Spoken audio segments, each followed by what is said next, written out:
अच्छा सुनो, सब्सक्राइब करते वक्त ना घंटी बजा देना ताकि जब मैं ऑनलाइन आऊँ तो तुम्हारे फोन की भी नमस्कार दोस्तों, आप सभी का स्वागत है हमारे YouTube चैनल पर। तो दोस्तों आज हम बात करेंगे आपके बीटीसी या डीएलएड चतुर्थ सेमेस्टर गणित। जी हाँ दोस्तों, जो बच्चे डीएलएड फोर्थ सेमेस्टर में है तो उनके लिए ये वीडियो खास है। तो दोस्तों इस वीडियो में हम क्या डिस्कस करने वाले हैं, आपके बहुविकल्पीय क्वेश्चन। और दोस्तों अगर आपको गणित में चाहते हैं कि 25 में 25 अंक है और आप चाहते हैं पूरा सिलेबस एक ही वीडियो में डिस्कस करें, तो इस वीडियो को आपको अंत तक देखना है और हमारे साथ बने रहना है। तो सबसे पहले दोस्तों की और हम बताएंगे इस वीडियो को शुरू करने से पहले। अब दोस्तों आप लोग डीएलएड के अंतिम सेमेस्टर में इस समय है। आप लोग यूपी टेट या सी टेट की तैयारी कर रहे होंगे, लेकिन आपको ध्यान में क्या रखना है कि इस समय आपकी बैक नहीं आनी किसी भी कीमत पर। क्योंकि इस समय बैक आने का मतलब है दोस्तों, क्योंकि आज से आपकी लगभग इस पेपर के बाद आपका बीटीसी या डीएलएड समाप्त हो जाएगा। तो बैक आना मतलब आपके लिए काफी मुश्किल हो सकता है। तो अभी तक आपकी कितनी भी बैक आ चुकी हो उससे कोई फर्क नहीं पड़ता, लेकिन अब आपको बैक नहीं लानी है। तो दोस्तों चलिए आज का पहला क्वेश्चन देखते हैं, उसके बाद और डिस्कशन करेंगे वीडियो में।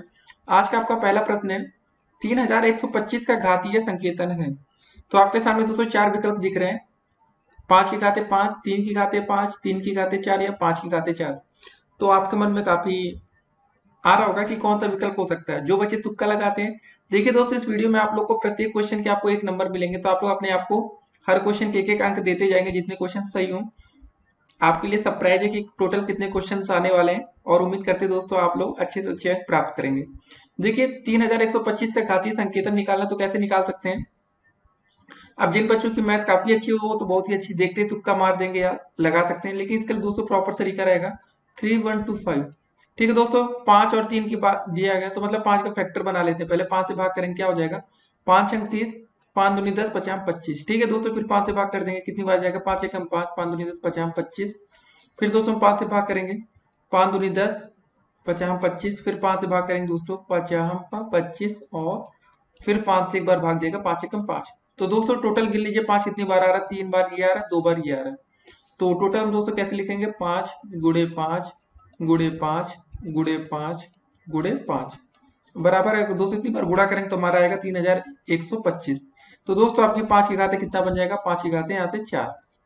ठीक है, 3125। तो दोस्तों हम पूरा आपको सॉल्व करके क्वेश्चन बताएंगे कि आप लोग भाई देखिए लास्ट टाइम है, दोस्तों के भरोसे मत जाइएगा, अपने भरोसे जाइएगा और आप लोग अच्छे अंक लाएंगे। दोस्तों इस वीडियो को देखने के बाद आपके जितने अति लघुत्तरीय प्रश्न बनेंगे और बहुविकल्पीय है, एक भी क्वेश्चन दोस्तों छूटने वाला नहीं है। इसका विकल्प नंबर ए बिल्कुल राइट आंसर है। अब दोस्तों देखते हैं आज का अगला प्रश्न। एक की देखिए दोस्तों, हम लोगों ने यहाँ 5 सही लिखा था लेकिन यहाँ गलती की ना। तो यहाँ पर दोस्तों कितना होगा, 5 की घाते 5 है। दोस्तों देखिए हमने यहाँ 5 बार लिखा भी था। देखिए दोस्तों इस तरह आपसे भी गलती हो सकती है, जिस बच्चे ने नोटिस किया होगा वो बच्चे काबिले तारीफ है, क्योंकि दोस्तों हम यही चेक कर रहे थे कि आप लोग नोटिस कर रहे हैं या नहीं वीडियो में। ऐसा होता है ना, कुछ बच्चे सिर्फ देखते रहते समझते कम है। तो दोस्तों अब देखते हैं आज का अगला प्रश्न। ऐसे सरप्राइज आपको वीडियो में और देखने को मिल सकते हैं। तो दोस्तों दूसरा क्वेश्चन क्या रहा आपका कि किस संख्या का घन आपका 64 है। घन का मतलब होता है दोस्तों क्यूब। ठीक है, किस मतलब मान लेते हैं किस संख्या का घन आपका 64 है। तो मान लेते हैं कि एक्स क्यूब बराबर 64। तो दोस्तों x बराबर क्या हो जाएगा आपका 64 का क्यूब रूट। ठीक है, यहाँ से आप निकाल सकते हैं। वैसे ये सब करने की जरूरत नहीं है, आपको ये सिंपली पता चल जाएगा कि आपका 4 का घन 64 होता है। क्योंकि दोस्तों आप 4 गुड़े 4 करेंगे तो कितना होता है, 16 गुड़े 4 कर देंगे तो 64 आ जाता है। तो ऐसे क्वेश्चन सिंपल ही होते हैं, लेकिन अगर आपको दोस्तों प्रॉपर तरीके से करना है तो मान सकते हैं कि माना x का घन 64 है, तो अंडर रूट क्यूब रूट 64 करके दोस्तों इसका मान निकाल सकते हैं। लेकिन इसका कोई मतलब नहीं है, आसान सा क्वेश्चन आता है ऐसे पेपर में, तो ध्यान में रखना है दोस्तों। तो इसका आंसर आ जाएगा आपका विकल्प नंबर डी, बिल्कुल सही है, राइट आंसर है ये। तो ऐसे क्वेश्चन अगर दोस्तों पेपर में आपको देखने को मिले तो आप लोग दिमाग ज्यादा नहीं लगाएंगे, या तो एक काम और कर सकते हैं, कोई बड़ी संख्या आ जाए तो आप लोग दोस्तों उसका गुणा करके देख सकते हैं। ठीक है ना, जैसे दोस्तों 4 का गुणा आप 3 बार करेंगे तो 64 आ जाएगा, 6 का गुणा 3 बार करेंगे तो कितना हो जाएगा, 6 छंग 36 गुणे 6 216 होता है, और 8 8 64 गुणे 512। तो दोस्तों ये सब संख्या बढ़ती जाती हैं। ठीक है, तो आपको समझ में आ रहा होगा कि यार जो 64 घन है सबसे छोटी संख्या से शुरू करते हैं। अब दोस्तों देखते हैं आज का अगला प्रश्न। तो दोस्तों तीसरा क्वेश्चन क्या रहा आपका कि -5/9 का घन होगा। इस क्वेश्चन में थोड़ा दोस्तों दिमाग लगाने वाली बात है। -5/9 का घन क्या होगा। दोस्तों पहले आप ये बताइए इसका जो आंसर आएगा वो प्लस में आएगा या माइनस में आएगा। अगर हम कोई संख्या को दोस्तों ये समझिए -1 गुणे -1 गुणे -1 करते हैं तो क्या आएगा दोस्तों, माइनस गुणे माइनस क्या होता है, प्लस हो जाता है, तो प्लस का 1 हो जाएगा। फिर गुणे दोस्तों माइनस का 1 करेंगे तो क्या हो जाएगा, ये माइनस का 1। तो दोस्तों इससे हम एक चीज सीखे पहले इसमें कि जो हमारा आंसर आएगा वो माइनस में आएगा, या तो दोस्तों वो विकल्प नंबर बी होगा या विकल्प नंबर डी होगा। मतलब आपका ए और सी तो ऐसे ही कैंसिल हो गया क्योंकि ये माइनस में दिया नहीं गया, प्लस में दिया गया है। तो दोस्तों चलिए अब देखते हैं -5/9 का क्यूब कितना होगा। इसका क्यूब कर दीजिए आप लोग। 5 गुणे 5 गुणे 5 कितना हो जाएगा दोस्तों, 125। और 9 का दोस्तों क्यूब कितना हो जाएगा, 9 9 81, 81 गुणे 9 729। ठीक है, यही आपका आंसर आ जाएगा। विकल्प नंबर डी आपका बिल्कुल राइट आंसर है। तो ऐसे क्वेश्चन दोस्तों अगर आपको पेपर में आगे से देखने को मिले तो इस बात को आपको खासा ध्यान रखना पड़ेगा। ठीक है, अब दोस्तों देखते हैं आज का अगला प्रश्न। तो दोस्तों चौथा क्वेश्चन क्या रहा आपका, क्यूब रूट के अंदर है आपका 125 गुणे 743 का मान होगा। क्या लिखा दोस्तों, क्यूब रूट के अंदर 125 गुणे 343, यहाँ पर बाहर 3 है। ठीक है दोस्तों, तो मतलब 125 का हम ऐसा 3 का पेयर बनाएंगे, क्या हो जाएगा दोस्तों, आपका हो जाएगा 5 गुणे 5 गुणे 5, 50 25 गुणे 125, ये अंडर रूट के आपका क्यूब रूट के अंदर है। और दोस्तों गुणे 343 को हम क्या लिख सकते हैं, 7 7 49। ठीक है, 7 गुणे 7 गुणे 7। तो जो आपका दोस्तों क्यूब रूट बाहर आता है ना वो 3 3 के पेयर में होता है। जैसे जो आपका दोस्तों जो अंडर रूट होता है आपका वो 2 का पेयर होता है। जैसे दोस्तों आप अंडर रूट 25 लिखते हैं आप लोग, यहाँ पर 2 लिखा नहीं होता, वैसे होता है ऐसे। तो दोस्तों जब हम इसके अंदर ऐसे लिखा रहता है ना 25 का मतलब ये होता है 5 गुणे 5, और बाहर ये दोस्तों रूट लगा है तो एक 5 बाहर आ जाता है। तो दोस्तों जब यही बात होती है ना, आपने यहाँ पर 3 लिखा है मतलब क्यूब रूट है, अगर दोस्तों 5 गुणे 5 गुणे 5 3 बार लिखेंगे तो उसका 3 पेयर बनता है, उसका एक 5 बाहर आता है, ये आंसर होता है। ठीक है, इस कंडीशन में तो दोस्तों यहाँ पर देख लोगे 3 3 का पेयर जोड़ा बना लेंगे तो एक 5 बाहर आ जाएगा और आपका दोस्तों एक 7 बाहर आ जाएगा, तो गुणे होगा 7 गुणे 5 बराबर 35, कितना हो जाएगा 35। तो ऐसे आसान से क्वेश्चन रहते हैं लेकिन पेपर में आ जाते हैं कभी कभी, तो दिक्कतें पैदा होती हैं अगर आपको तरीका नहीं पता है। तो इसका पहला विकल्प बिल्कुल राइट आंसर है। तो दोस्तों आप लोग अच्छे से इसको पढ़ते रहिए, समझते रहिए। अब दोस्तों देखते हैं आज का अगला प्रश्न। तो दोस्तों पांचवा क्वेश्चन क्या रहा आपका, 0.0000008 का घनमूल है। अब दोस्तों आपके सामने 4 विकल्प दिए गए हैं। अब तुक्का लगाने वाले बच्चे तुक्का लगा सकते हैं, ए सही होगा, बी सही होगा, सी सही होगा या डी सही होगा। पहले तुक्का में आपको आंसर देना, उसके बाद आप लोग अपने दिमाग से भी आंसर करेंगे। तो दोस्तों देखिए पहले लिखा क्या, क्वेश्चन को लिखते हैं। 0 कितनी बार दोस्तों जीरो है, 3 2 5 बार जीरो, 1 2 3 4 5 और फिर दोस्तों लिखा 8। एक काम करते हैं, सबसे पहले दोस्तों इसका दशमलव चिन्ह हटाएंगे तो नीचे कितनी बार संख्या आ जाएगी, एक के बाद कितना आएगा, 3 3 6 6 जीरो आ जाएगा ना दोस्तों। ठीक है, अब दोस्तों कुछ संख्या आपका ऐसा हो गया 8/3 3 6, ये दोस्तों लिख सकते हैं 10 के घाते 6, या ऐसे लिख रहे हैं, बात तो वही होती है। अब दोस्तों अगर हम इसका घनमूल निकालेंगे तो ये सही रहेगा। ठीक है, 8 की इसका अगर हम घनमूल निकालेंगे तो क्या हो जाएगा दोस्तों, अंडर रूट ये लगाएंगे, क्यूब रूट कर देंगे। तो दोस्तों सबको सभी बच्चों को पता होगा कि भाई 8 का जो घनमूल बाहर आएगा वो 2 आ जाएगा, और 10 की पावर 6 है ना दोस्तों। ठीक है, तो दोस्तों कैसे पेयर बनेगा आपको हमने पहले बताया था, 3 का पेयर लिया जाता है, मतलब ये 10 गुणे 10 गुणे 10 3 बार, और 10 गुणे 10 गुणे 10, टोटल 206 बार लिखा जाएगा। तो दोस्तों 2 10 बाहर आ जाएगा, मतलब कितना बाहर आएगा, 10 गुणे 10 या 10 का स्क्वायर बाहर आएगा। ठीक है ना दोस्तों, हमने बोला ना 3 3 का जोड़ा, क्योंकि 8 आपका कैसे लिखा रहेगा, 2 गुणे 2 गुणे 2। तो दोस्तों एक जोड़ा आपका बाहर ये आ गया और 10 ये ऐसे आएगा। ठीक है, तो मतलब दोस्तों 2 बटे आपका हो गया 100। तो भाग कर लेते हैं अब, तो कितना आ जाएगा दोस्तों, 0.02। ठीक है, यही आपका आंसर आ जाएगा। तो दोस्तों चलिए देखते हैं विकल्प में कौन सा आपका आंसर सही है। विकल्प नंबर दोस्तों बी आप देख रहे होंगे 0.02, यही आपका राइट आंसर है। तो ऐसे क्वेश्चन दोस्तों आपके पेपर में पूछे जा सकते हैं, तो आपको ध्यान में रखना है। तो भाग करना तो दोस्तों सभी बच्चों को आता होगा। देखिए अगर अगर लिखा होता दोस्तों 2/10, तो आपका इसका आंसर क्या होता है, सभी बच्चों को पता है 0.2 हो जाता है। अब दोस्तों अगर 2/100 हो गया तो इसका आंसर क्या हो जाएगा बताइए, 0.02 ये होगा ना। तो कभी कभी कंफ्यूजन हो जाती है बच्चों को थोड़ी बहुत। तो अब दोस्तों कभी ऐसे लिखा आएगा 0.2/10, तो इसका आंसर क्या आएगा, 0.02। ठीक है, वही दोस्तों हम करके आपको दिखाना चाहते थे। तो चलिए दोस्तों अब देखते हैं आज का अगला प्रश्न, उसमें और आपके जो डाउट्स होंगे वो क्लियर होंगे। तो दोस्तों 6 नंबर क्वेश्चन क्या रहा आपका, आइए देखते हैं। 256/441 का वर्गमूल होगा या है, क्या होगा दोस्तों, 256/441। ठीक है, इसका अंडर रूट पूछा गया है। तो दोस्तों 256 का कितना हो जाएगा, 16 हो जाएगा, 441 का हो जाएगा 21। 16 का स्क्वायर दोस्तों होता है 16 गुणे 16 करेंगे तो आपका 256 आ जाएगा, सभी बच्चों को पता होगा। देखिए थोड़ी बहुत चीजें दोस्तों, आपको 20 तक के स्क्वायर आपको पता होना चाहिए, वर्ग क्या होते हैं 20 तक के। 11 को 121 होता है, 13 को 169 होता है, तो ये सब आपको याद रखना है। 16 गुणे 16 करेंगे 256 आएगा, और 21 गुणे 21 करेंगे आपका आ जाएगा दोस्तों 441। ये सब चीजें दोस्तों आप लोग याद करके अच्छे से रट्टा मान लीजिए। ऐसे क्वेश्चन दोस्तों आपको वहां पर सॉल्व नहीं करने, खाली आपको याद होगा तो 1 सेकंड में हो जाएगा, नहीं तो आप लोग सोचते रहेंगे, समय बर्बाद करेंगे। ठीक है, इसका आंसर आपका विकल्प नंबर सी आ जाएगा। अब दोस्तों आप चाहे तो इसको फैक्टर करके भी इसका आंसर निकाल सकते हैं, लेकिन उसमें समय ज्यादा बर्बाद होगा, तो हम ऐसा नहीं कहेंगे, लेकिन फिलहाल आपको इतनी छोटी डिजिट याद होनी चाहिए, वो ज्यादा आपके लिए बेटर होगा। अब दोस्तों देखते हैं आज का अगला प्रश्न। तो दोस्तों 7वां नंबर क्वेश्चन क्या रहा आपका, 0.09 का वर्गमूल है। देखिए ऐसे क्वेश्चन में स्मार्टनेस भी आपको दिखानी पड़ेगी। 0.09 का हमें अंडर रूट निकालना है। तो सबसे पहले दोस्तों एक काम करते हैं, इसमें हम जो दशमलव चिन्ह इसको हटा लेते हैं। तो 0.09 लिखा है ना, दशमलव चिन्ह हटेगा दोस्तों तो 2 अंक पर दशमलव, तो 2 जीरो नीचे आ जाएगा। अंडर रूट में था वैसे ही हम लोग लिख देते हैं। तो दोस्तों अब आपका हो गया ये क्वेश्चन अंडर रूट 9/100। ठीक है, अंडर रूट का। तो दोस्तों अंडर रूट 9 का कितना हो जाएगा, जब बाहर आएगा तो आपका हो जाएगा 3, 3 त्रिक का 9 होता है, और 10 का स्क्वायर होता है 100, तो 3/10। तो अब दोस्तों इसका आप आंसर निकाल दे सकते हैं, 10 से भाग देंगे तो आ जाएगा ये 0.3, 1 अंक पर दशमलव। ठीक है दोस्तों, तो अब देखते हैं 0.3 पहला आंसर। ठीक है, 0.3 कौन सा विकल्प है, पहला वाला विकल्प बिल्कुल इसका राइट आंसर है, इसको टिक करेंगे और दोस्तों सही का निशान लगा देंगे। तो दोस्तों ये हमारा पहला विकल्प सही है। अब दोस्तों देखते हैं आज का अगला प्रश्न। तो दोस्तों 8वां नंबर क्वेश्चन क्या रहा आपका कि 0.1 का वर्ग क्या होगा। अब दोस्तों आपको ये बताना है 0.1 का वर्ग। ठीक है, इसका स्क्वायर करेंगे तो कितना आ जाएगा, तो कर लीजिए 0.1 गुणे 0.1। तो दोस्तों गुणा करने पर आपको पता है एक ही आएगा, और दशमलव कितना, एक एक 2 अंक पर होगा। ठीक है दोस्तों, तो एक जीरो आगे लगा के यहाँ दशमलव लगा दीजिए। 0.01 आपका राइट आंसर होगा, विकल्प नंबर सी बिल्कुल सही आंसर है। देखिए क्वेश्चन देखने में आसान लगता है, लेकिन जब आप लोग पेपर टाइम आता है तो दिमाग उस समय काम नहीं करता है। तो वहां पर स्मार्टनेस क्या है दोस्तों, क्या दिखाएंगे आप, 0.1 का वर्ग। पहले आप लोग जो बोला गया क्वेश्चन में वैसा लिख लेंगे, जैसे हमने लिखा 0.1 का वर्ग, मतलब 0.1 का गुणा 2 बार होगा, 1 गुणे 1। ठीक है, तो आपका आंसर ऐसे आ जाएगा।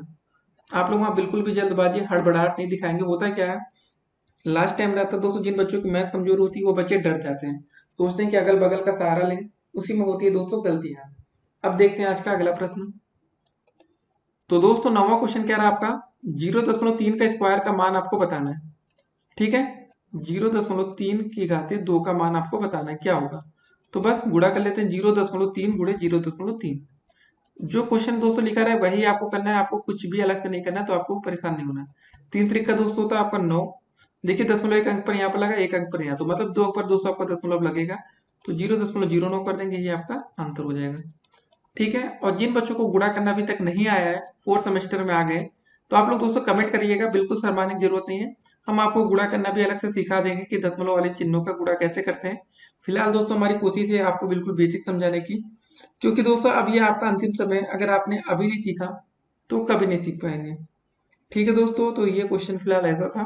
और पेपर में कभी कभी दोस्तों इसी तरह एक क्वेश्चन और आ जाता है आपका कि अगर आपसे दोस्तों ये पूछा जाता है कि 0 जो था क्वेश्चन 0.3 का होल क्यूब पूछा जाता है दोस्तों, तो कैसे करते हैं इसको भी देख लेते हैं इस क्वेश्चन में, कि कभी कभी दोस्तों हो सकता है कि पेपर में ऐसा क्वेश्चन आ सकता है। तो दोस्तों देखिए, इसको हम पहले 3 बार लिखेंगे ना, 0.3 गुणे 0.3 और गुणे का 0.3। सबसे पहले दोस्तों हमारा तरीका क्या होगा, पहले हम 2 का गुणा कर लेंगे, 0.3 गुणे 0.3 कितना हो जाएगा, 3 त्रिक का 9 दोस्तों, सिंपली 2 अंक पर दशमलव, तो बस एक जीरो आगे लगा के यहाँ पर, क्योंकि हमें यही दिखाना है दोस्तों कि 2 अंक पर हमें दशमलव लगाना है। अब 9 के बाद हम जीरो नहीं लगा सकते, 9 के पहले जीरो लगाना पड़ेगा। गुणे दोस्तों जैसे अब यहाँ पर देखते हैं, आगे लिखा 0.3। अब दोस्तों गुणा फिर से करना है, 9 त्रिक का होता है आपका 27, लेकिन यहाँ हम एक चीज ध्यान देंगे, पहले आपको दोस्तों देखिए 2 अंक पर दशमलव और यहाँ पर 1 अंक पर, तो दोस्तों 2 + 1 होगा, 3 अंक पर दशमलव लगाना। तो क्या 270 करके कर सकते हैं, नहीं, 227 के आगे हम दशमलव लगाएंगे तो 0.27 होगा। ठीक है, इसका आंसर ऐसे आएगा। तो ऐसे क्वेश्चन आपके पेपर में आ सकते हैं। अगर इसका होल क्यूब पूछा है तो भी आप कर लेंगे, होल स्क्वायर का दोस्तों यहाँ पर क्वेश्चन दिया तो उसको हमने देख लिया। अब दोस्तों देखते हैं आज का अगला प्रश्न, कैसा भी क्वेश्चन आएगा अब आप करने में सक्षम हो चुके हैं। तो दोस्तों 10वां क्वेश्चन क्या रहा आपका, 10 नंबर, कि शून्य का वर्गमूल क्या होता है। देखिए दोस्तों, शून्य का वर्गमूल तो शून्य ही हो जाएगा ना, जीरो का वर्गमूल जीरो ही तो होगा। हम ऐसे इसका करेंगे, कितना आंसर आएगा, जीरो आ जाएगा, सिंपल था। तो ऐसे क्वेश्चन तो सिंपल से ही होते हैं, आपको ज्यादा दिमाग दौड़ाना नहीं, यहाँ पर वर्ग ये सब करके दिखाया गया है। ठीक है, तो आपका राइट आंसर हो जाएगा विकल्प नंबर बिल्कुल डी, ये आपका बिल्कुल सही आंसर है। ऐसे क्वेश्चन आपको पेपर में आके सरप्राइज कर सकते हैं। अब दोस्तों देखेंगे आज का अगला प्रश्न। दोस्तों तो 11 नंबर क्वेश्चन कह रहा है आपका कि 6 अंकों की छोटी से छोटी पूर्ण संख्या क्या होगी, आपको बताना है। तो आपके सामने 4 विकल्प दिए गए हैं दोस्तों, पहले आप लोग तुक्का लगा सकते हैं, पहला विकल्प, दूसरा विकल्प, तीसरा और चौथा। तो आप लोग दोस्तों अपने कमेंट कर सकते हैं कि कौन सा विकल्प सही होगा, उसके बाद दोस्तों हम इसका आंसर सही बताते हैं आपको। सबसे पहले दोस्तों 6 अंकों की छोटी से छोटी संख्या क्या होगी, पहले 1 लिख लीजिए, 5 बार 0 लिख दीजिए। ठीक है दोस्तों, 6 अंकों की छोटी से छोटी संख्या आप आपके स्क्रीन पर शो हो रही है, ये है। ठीक है, अब दोस्तों हमें बताना है कि पूर्ण संख्या क्या होगी, पूर्ण वर्ग या जो भी होता है क्या होगी। तो सबसे पहले दोस्तों एक काम करते हैं, हम इसी का अंडर रूट निकाल लेते हैं, कितना आता है। अगर करेंगे दोस्तों, कितना है, 10 की 3 2 5, दोस्तों टोटल 5 जीरो ना, तो 10 की घात ये 5 हो जाएगा। तो 10 की घात दोस्तों हम 5 को क्या लिख सकते हैं, 10 की घात 4 गुणे 10 की घात 1। तो दोस्तों जब 10 की घात 4 बाहर आएगा ब्रैकेट, तो बचेगा कितना, 10 की घात 2 बचेगा, अंडर रूट में 10 रहेगा। तो दोस्तों ये कितना हो जाएगा, 100। और अंडर रूट 10 की वैल्यू होती है 3.16 करके समथिंग आती है, आगे भी रहती है। तो दोस्तों ये लगभग आपका 316 आ जाएगा, लगभग में रहेगा। ठीक है, तो दोस्तों 316 तो होगा नहीं, क्योंकि ये होगा नहीं अंडर रूट। तो अगर हम 317 का वर्ग निकाल देंगे दोस्तों, तो वही आपका राइट आंसर होगा। 316 नहीं होगा, 317, यही आपकी दोस्तों 6 अंकों की छोटी से छोटी पूर्ण वर्ग संख्या होगी। तो 317 गुणे 317 कर लेते हैं, 317 गुणे 317, गुणा करिए जल्दी से, 7 सत्ते 49 का 9, 7 एकम 7 4 11, 7 1 21, 1 22। ठीक है दोस्तों, अब 1 से गुणा हो जाएगा, 1 सत्ते 7, 1 एकम 1, 1 एकम 3। ठीक है, क्या 3 मतलब 3 सत्ते 21, 3 एकम 3 2 5, 3 त्रिका 9। अब दोस्तों इसको जोड़ना है बस आपको, 9 आ गया, 7 1 8 हो जाएगा दोस्तों, 2 1 3 1 4 हो जाएगा यहाँ पर, 5 3 8 2 10, 9 1 10, 100 489। तो दोस्तों आपके सामने जो विकल्प नंबर डी आपको दिख रहा है दोस्तों, ये बिल्कुल राइट आंसर है। इसका सही आंसर क्या हो जाएगा आपका दोस्तों, 1,04,89। अब दोस्तों देखते हैं आज का अगला प्रश्न। देखिए कि और दोस्तों अगर ये क्वेश्चन आपको समझ में ना आए तो आप लोग कमेंट कर सकते हैं। कभी देखिए ऐसे क्वेश्चन पेपर में आते हैं, ठीक है ना, 6 अंकों की छोटी से छोटी पूर्ण संख्या है, कभी कभी बड़ी से बड़ी पूर्ण संख्या पूछ सकता है। तो बड़ी में क्या रखेंगे दोस्तों, 6 बार 9 लिख दीजिए, उसी के आसपास दोस्तों जो भी अंडर रूट निकालेंगे वही आपका आंसर आ जाएगा। तो इस तरह आपको समझना होगा। अब दोस्तों देखते हैं आज का अगला प्रश्न। तो दोस्तों देखिए 12 नंबर पे क्वेश्चन मिलता जुलता है पिछले क्वेश्चन से, कि 5 अंकों की हमें बड़ी से बड़ी पूर्ण संख्या क्या होगी ये बताना है। सबसे पहले दोस्तों हम लिखेंगे 5 अंकों की बड़ी से बड़ी संख्या कितनी हो जाएगी, 3 4, 5 अंकों की दोस्तों बड़ी से बड़ी संख्या आपकी स्क्रीन पर ये शो हो रही है। इससे बड़ी कोई संख्या तो होगी नहीं 5 अंकों की। एक काम करते हैं हम 6 अंकों की दोस्तों एक सबसे छोटी से छोटी संख्या लिख लेते हैं। कितने अंकों की, 6 अंकों की, 3 हो गया ना, 3 0 4 5। तो दोस्तों ये 10 की घात 5, इसको ऐसे लिख सकते हैं ना, जैसे भी हमने लास्ट क्वेश्चन किया था, मतलब आपका आया था 316 दोस्तों समथिंग आया था। ठीक है, तो मतलब अगर हम 315 का वर्ग निकाल दें या 316 का दोस्तों वर्ग निकालेंगे, वही तो आपका होगा ना, 5 अंकों की बड़ी से बड़ी संख्या होगा। ठीक है, 6 अंकों में 317 आ गया था, तो 5 अंकों में 316 आ जाएगा। तो 316 गुणे 316 कर लेते हैं। ठीक है, ये समझ में ना आ रहा तो अभी आपको अच्छे से हम समझाते हैं। 6 छंग 36 का 6, 6 कम 6 3 9, 6 त्रिक का 18, फिर दोस्तों एक कट्टम, 1 छक्का 6, 1 एक कम 1, 1 तिहाई 3, फिर दोस्तों 3 से गुणा हो जाएगा, 3 छंगा 18 का 8, 3 एक कम 3, 1 4, 3 त्रिक का 9। ठीक है दोस्तों, यहाँ आ जाएगा 6 9 6 15, 8 8 16, 1 17 और 1 18 आ जाएगा दोस्तों, 4 3 7 8 1 9, ये दोस्तों 9, 99 856। तो दोस्तों ये आपका विकल्प नंबर सी देख रहे होंगे, ये बिल्कुल आपका राइट आंसर है। ये कैसे हुआ दोस्तों अभी हम आपको समझाते हैं, आपको परेशान नहीं होना है। देखिए सबसे पहले क्या बोला गया, 5 अंकों की हमें बड़ी से बड़ी संख्या पूर्ण संख्या बतानी, पूर्ण वर्ग संख्या जो भी आप समझ रहे हैं। तो 5 अंकों की बड़ी से बड़ी संख्या हमारी दोस्तों ये दिख रही है आपकी स्क्रीन पर। ठीक है, इसको हाईलाइट कर रहे हैं, डिब्बे में बंद कर रहे हैं, ये आपके 5 अंकों की बड़ी से बड़ी संख्या है। तो हम 6 अंकों की दोस्तों छोटी से छोटी संख्या लिख लीजिए, क्योंकि ये करना आसान था। जब दोस्तों 6 अंकों की छोटी से छोटी संख्या का हम अंडर रूट निकालते हैं, ये आसान रहता है ना, जीरो वाले 100 3 4 5 6। ठीक है दोस्तों, ये लिखा तो मतलब ये दोस्तों इसका मतलब होता है 10 की घाते 5। 10 की घाते 5 के अंडर रूट दोस्तों कैसे निकाल सकते हैं, हम इसको लिख सकते हैं 10 की घाते 4 गुणे 10 की घाते 1। लिखा तो 10 की घाते 5 ही है ना दोस्तों, दो भाग में तोड़ लिया। 10 की घात का 4 का अंडर रूट निकालेंगे तो दोस्तों 10 की घात 2 बाहर आ जाएगा, अंडर रूट में 10 रह जाता है। तो दोस्तों वैसे ये 100 गुणे √10 की वैल्यू होती है 3.16 समथिंग। तो दोस्तों ये आपके आगे 100 गुणे 300 मतलब तो ये आगे आपका 316 गुणा करने पर आ जाता है। ठीक है यहाँ से। तो दोस्तों जो हमारे 316 आ रहा है ना, ठीक है, बस ये 5 अंकों की बड़ी से बड़ी पूर्ण वर्ग संख्या होगी, क्योंकि 317 जब निकालेंगे तो आपकी 6 अंकों की बन जाएगी, लेकिन हमें 5 अंकों की बताना था दोस्तों, इसलिए हमने 316 लिया। अगर 6 अंकों की छोटी से छोटी निकालना होगा तो 317 ले लेंगे, और 5 अंकों की बड़ी से बड़ी 316। अब दोस्तों देखते हैं आज का अगला प्रश्न। तो दोस्तों 13 नंबर क्वेश्चन क्या रहा आपका कि 1 से लेकर 1000 तक पूर्ण घर संख्याएं कितनी होती हैं। 1 से लेकर 1000 तक पूर्ण घन संख्या में दोस्तों कितना होता है। एक आपका पूर्ण घन कितना होता है, एक का होता है आपका 1 हो जाता है, 2 का होता है दोस्तों, 2 का क्यूब करेंगे तो 8 आ जाता है, 3 का क्यूब कर देते तो दोस्तों 3 त्रिक का 9 त्रिक 27, 4 का क्यूब करते दोस्तों कितना आ जाता है, 4 चौको 16 चौको 64, 5 का करते दोस्तों कितना हो जाता है 50 25 और 125। ठीक है दोस्तों, बारी आती है 6 का क्यूब करते दोस्तों तो कितना आ जाता है 6 छंग 36 216। ठीक है, 7 का क्यूब करते दोस्तों कितना आ जाता है आपका 343 ना, 3 4 3। दोस्तों जब हम 8 का क्यूब करते हैं तो कितना आ जाता है हमारा 8 8 64, 64 गुणे 8 512। दोस्तों जब हम 9 का क्यूब करते हैं तो 9 9 81, 81 गुणे 9 तो 729। ठीक है दोस्तों, जब हम 10 का क्यूब करते हैं तो आपका आ जाता है 1000। क्वेश्चन में यही बोला गया था ना 1 से 1000 तक की पूर्ण घन संख्या कितनी होती है। तो दोस्तों इसका आंसर कितना हो जाएगा, आपने देख लिया 1 से लेकर 10 तक में 10 ही आ रहा है, और क्या 10 से ऊपर करेंगे दोस्तों तो ये 1000 से ऊपर की संख्या बन जाएगी, तो हमें 10 तक का ही बताना था। अब दोस्तों देखते हैं आज का अगला प्रश्न। तो दोस्तों 14 नंबर क्वेश्चन क्या रहा आपका, सबसे छोटी प्राकृतिक संख्या कौन सी है ये बताना। 3 है, 1 है, 9 है या 6। तो दोस्तों सिंपल सा आंसर है इसका, सबसे छोटी प्राकृतिक संख्या 1 होती है। ठीक है दोस्तों, जीरो नहीं होती, काफी बच्चे कंफ्यूज होते हैं। जीरो दोस्तों इसको नेचुरल नंबर भी बोलते हैं प्राकृतिक संख्या को अंग्रेजी में, और सबसे छोटी प्राकृतिक संख्या आपकी 1 है। 1 से स्टार्ट होती है, 1 के बाद 2 3 4 ये सब आता है। जीरो दोस्तों आपका पूर्ण संख्या में आता है या होल नंबर्स में आता है। ठीक है, उसको मत याद रखिएगा, इसका आंसर 1 होगा। अब दोस्तों देखते हैं आज का अगला प्रश्न।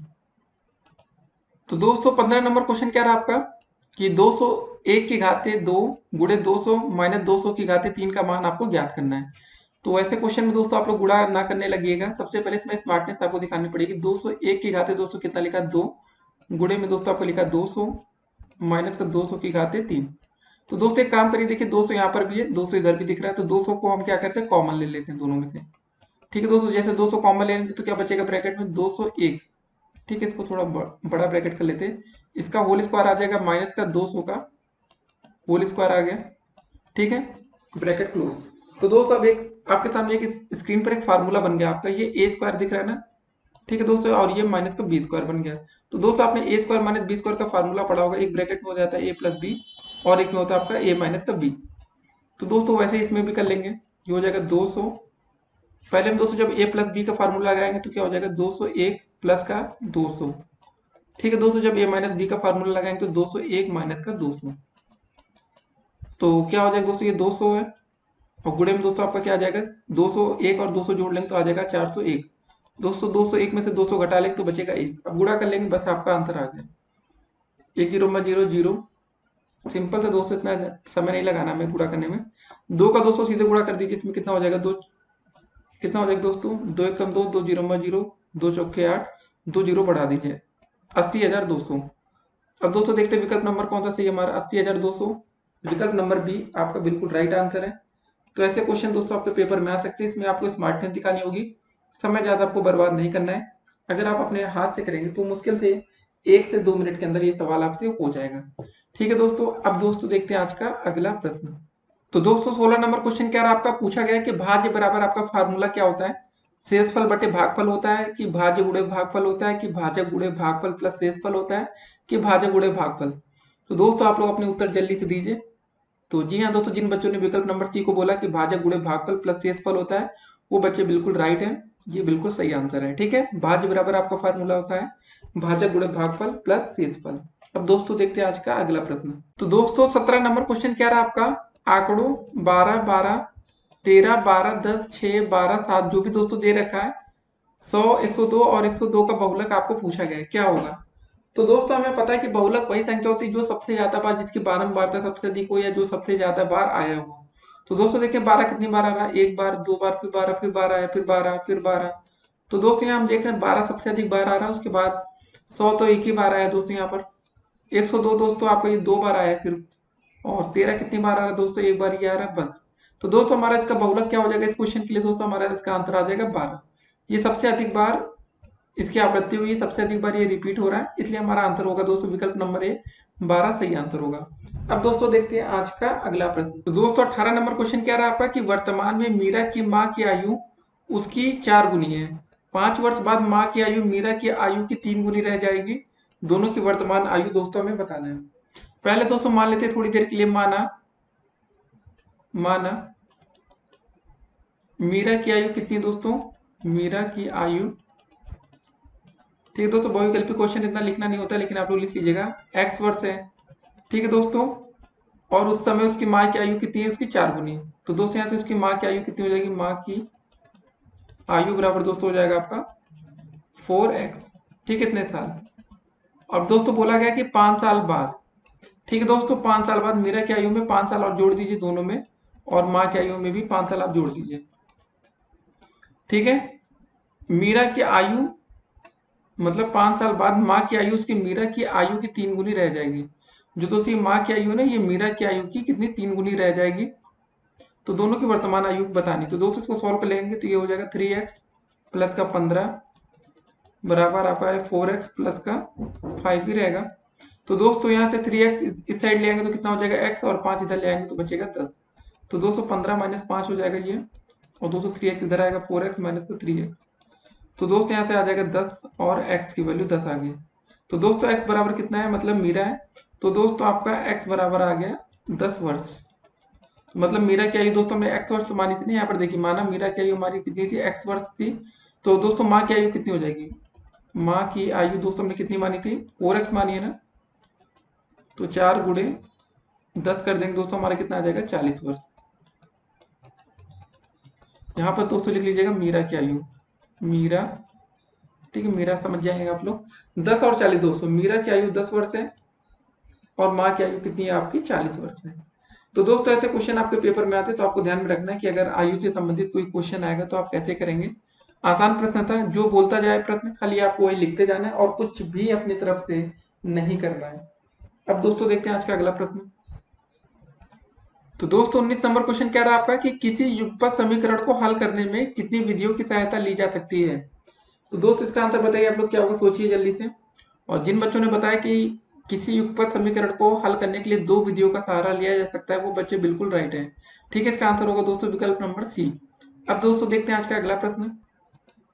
तो दोस्तों 20 नंबर क्वेश्चन क्या रहा आपका, यदि किसी भिन्न के अंश और हर में क्रमशः 1 घटा दे तो नई भिन्न का मान आपका 1/5 हो जाता है, और यदि उनके अंश और हर में 1 जोड़ देते तो नई भिन्न का मान 1/3 हो जाता है, तो वह भिन्न होगी, आपको ये बताना है।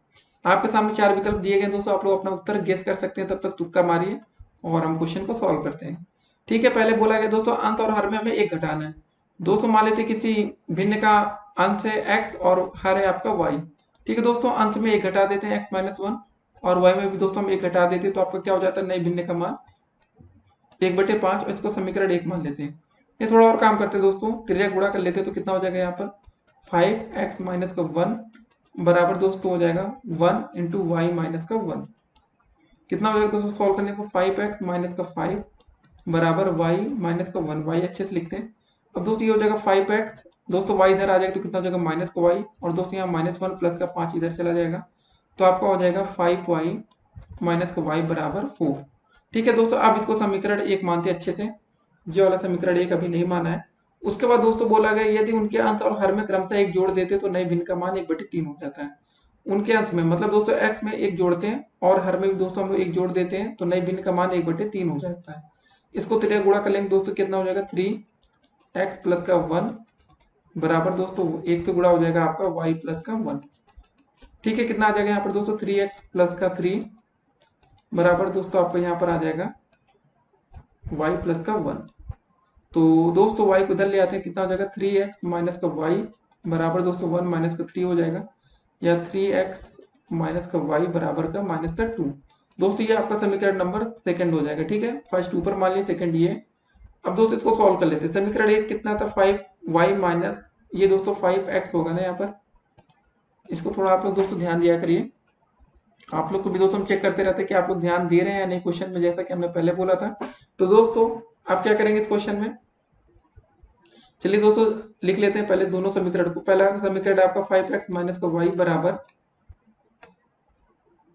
4, ठीक है, ये समीकरण नंबर 1 है। दूसरा समीकरण कितना है दोस्तों, आपका 3x माइनस का वाई बराबर माइनस का 2। इसको समीकरण को आप सॉल्व कर लीजिए। समीकरण में दोस्तों घटाने पर माइनस यहाँ प्लस हो जाएगा, यहाँ माइनस माइनस प्लस होगा, ठीक है, ये कट जाएगा। यहाँ कितना बचेगा दोस्तों, आपको 2x बचेगा बराबर आपका 6 आ जाएगा।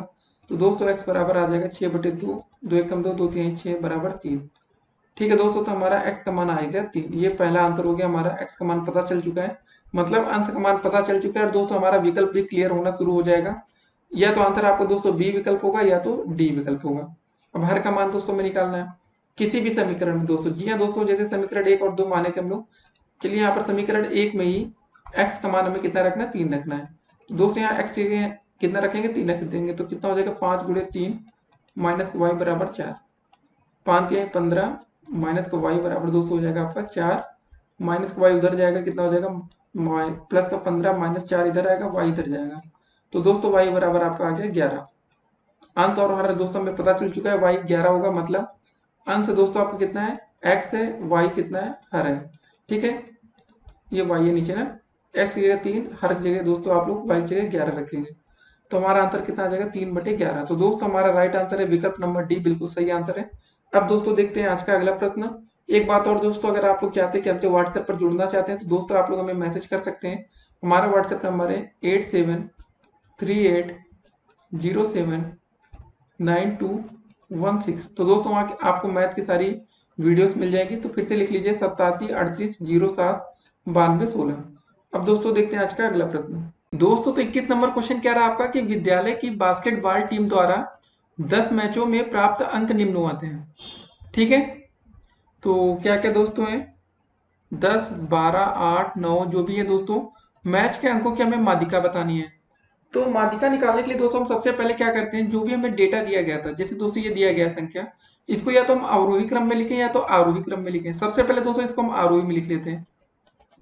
आरोही का मतलब होता है दोस्तों बढ़ता हुआ क्रम। सबसे छोटी संख्या यहाँ पर क्या दिख रही है दोस्तों, 8 9 है ना, 8 फिर 9 फिर दोस्तों क्या है, देखिए रिपीट तो नहीं हो रही है, 8 9 नहीं हो रही है। उसके बाद दोस्तों हमारा आता है 10, 10 कितनी बार लिखा है, 1 2 बार दोस्तों 10 10 लिखा है, ठीक है, 10 10।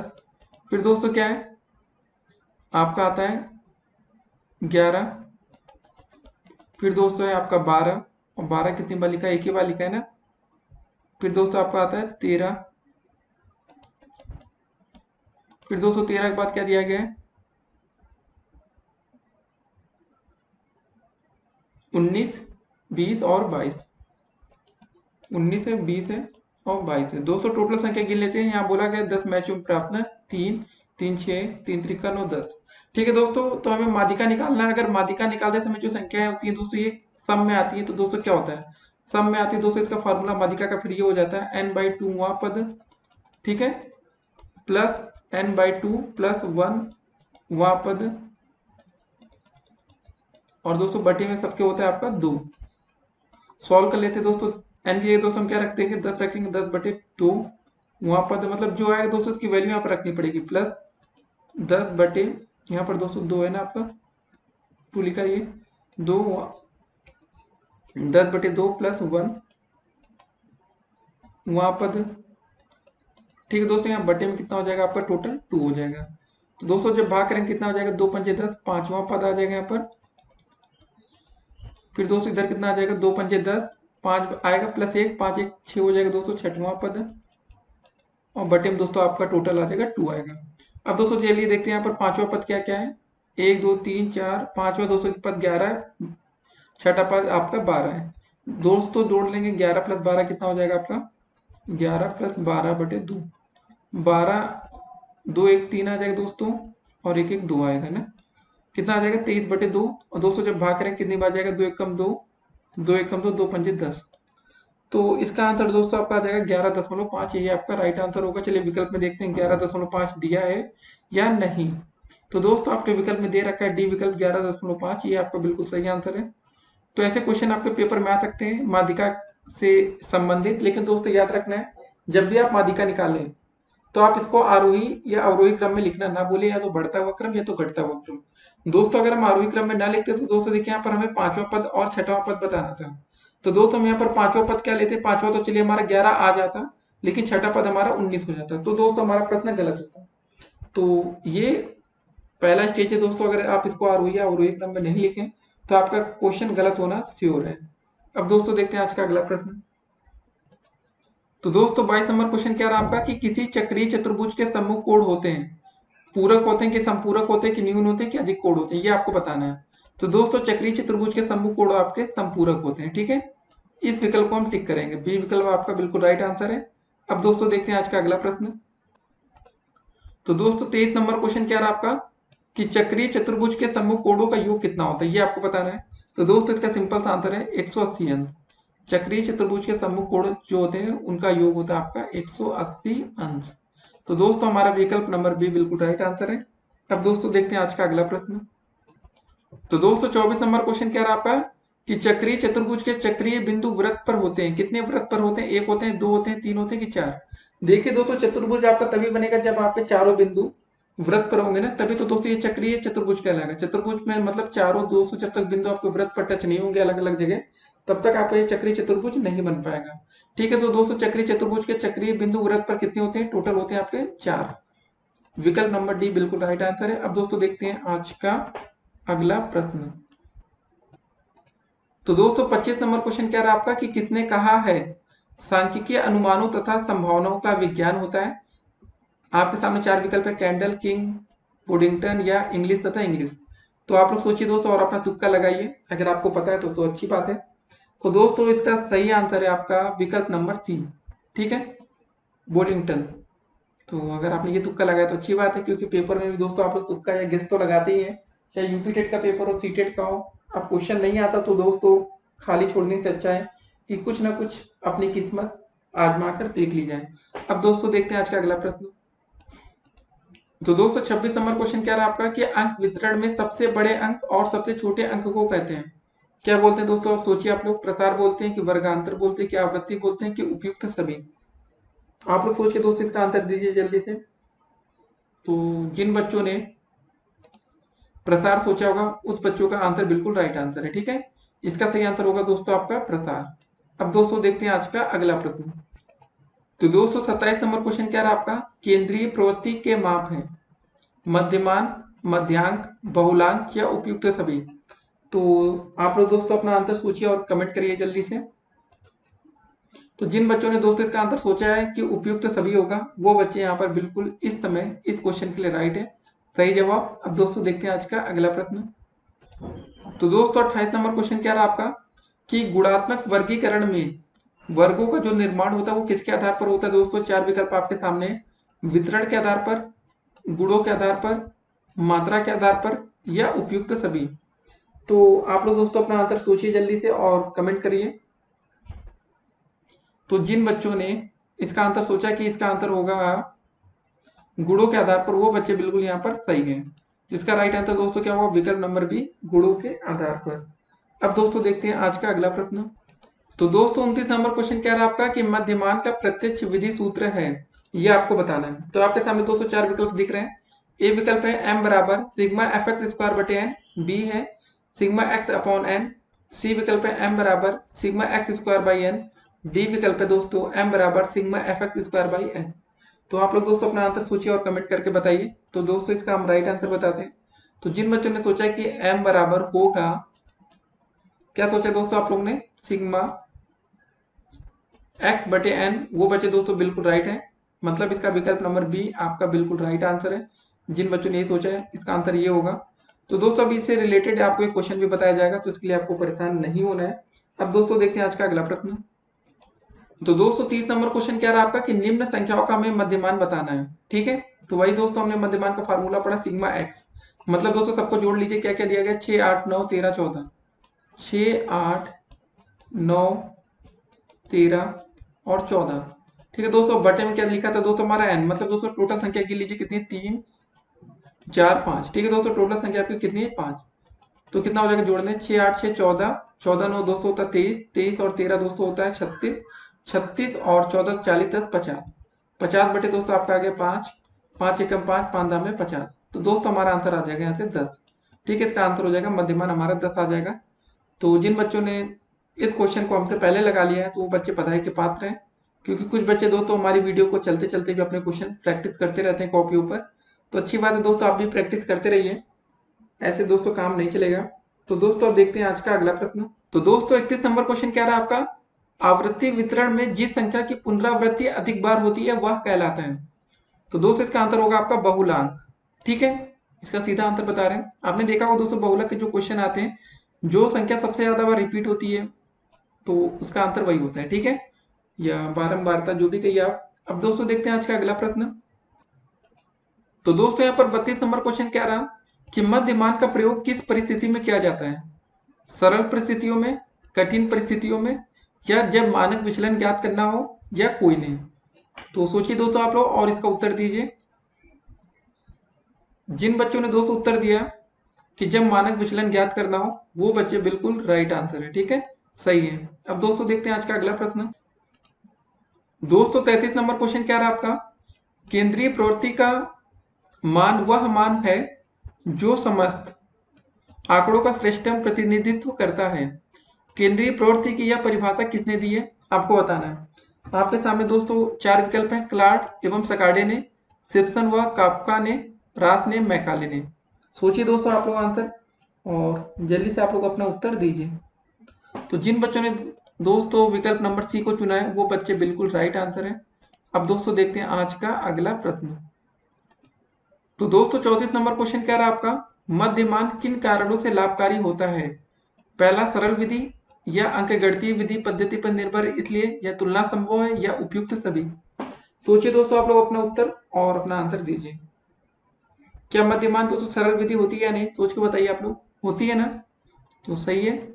अंकगणितीय पद्धति पर निर्भर है दोस्तों, ये भी सही है। तुलना भी संभव होता है, तो उपयुक्त सभी। इसका आंसर दोस्तों हो जाएगा आपका विकल्प नंबर डी, उपयुक्त सभी। अब देखते हैं आज का अगला प्रश्न।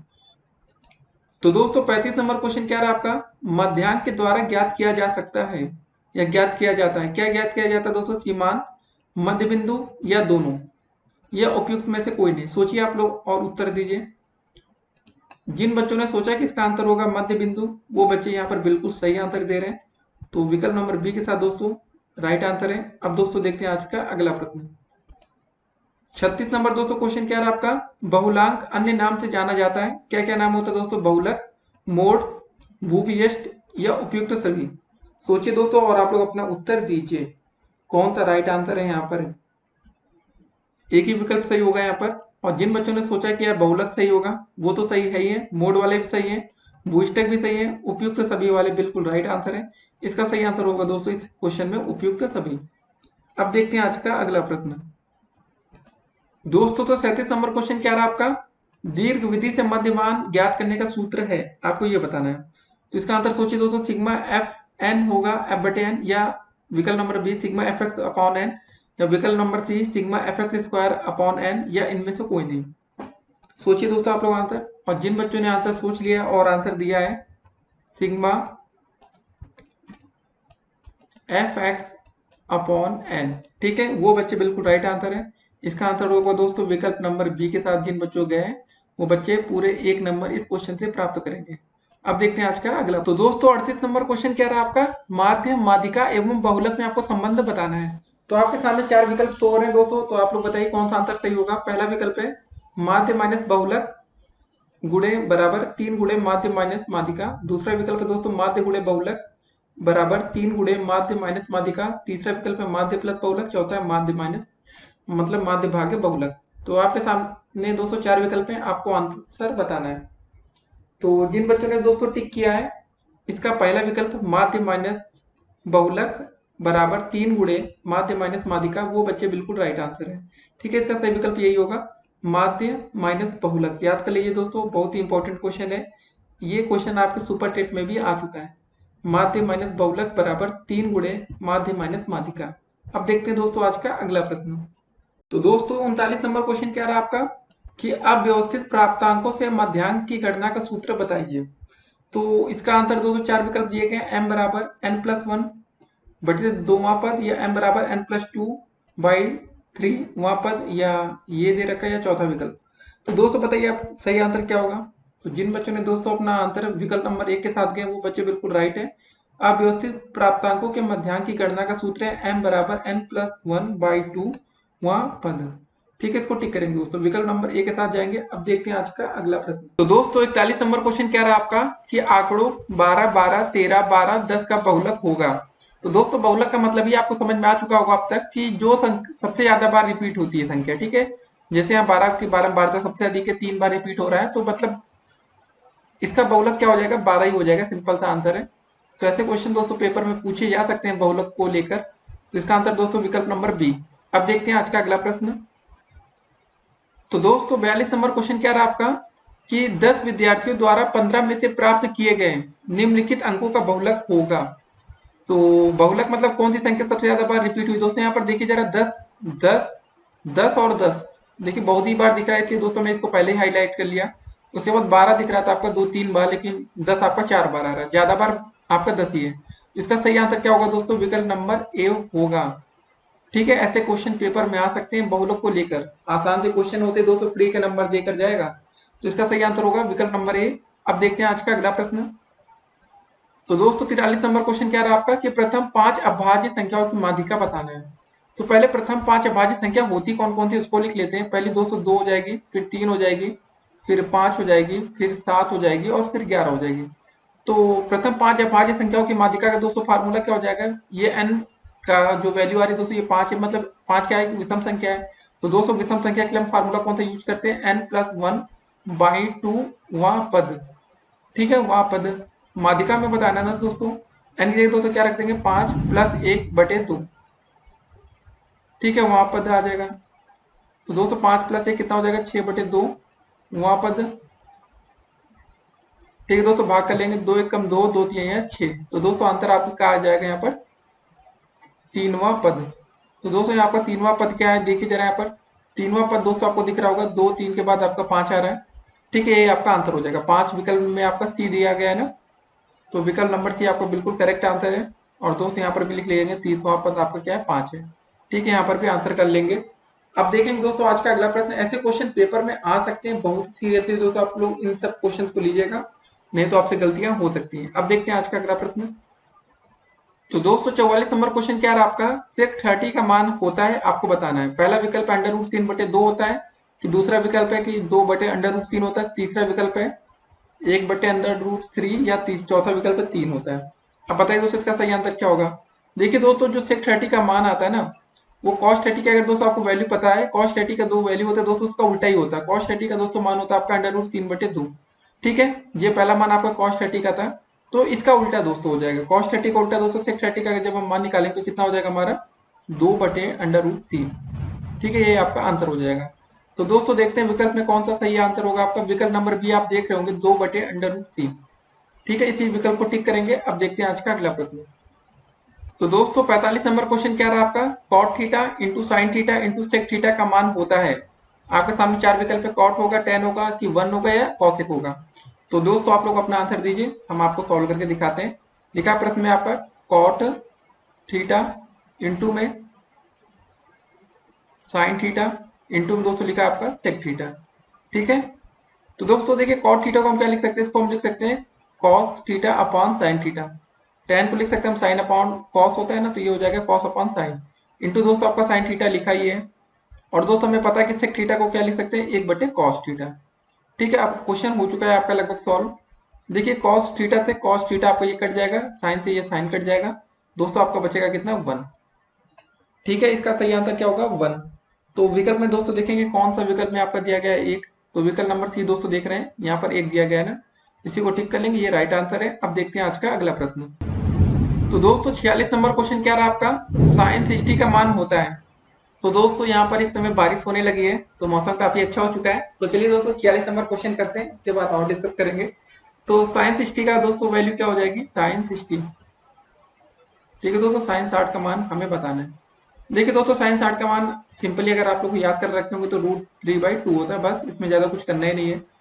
तो दोस्तों अगर आपको ये सब मान निकालना नहीं आता तो दोस्तों उसके लिए आपको हम एक अलग से वीडियो बना देंगे कि जो साइन 30, साइन 45, टेन 45 का मान कहाँ से आता है, क्या तरीका होता है दोस्तों।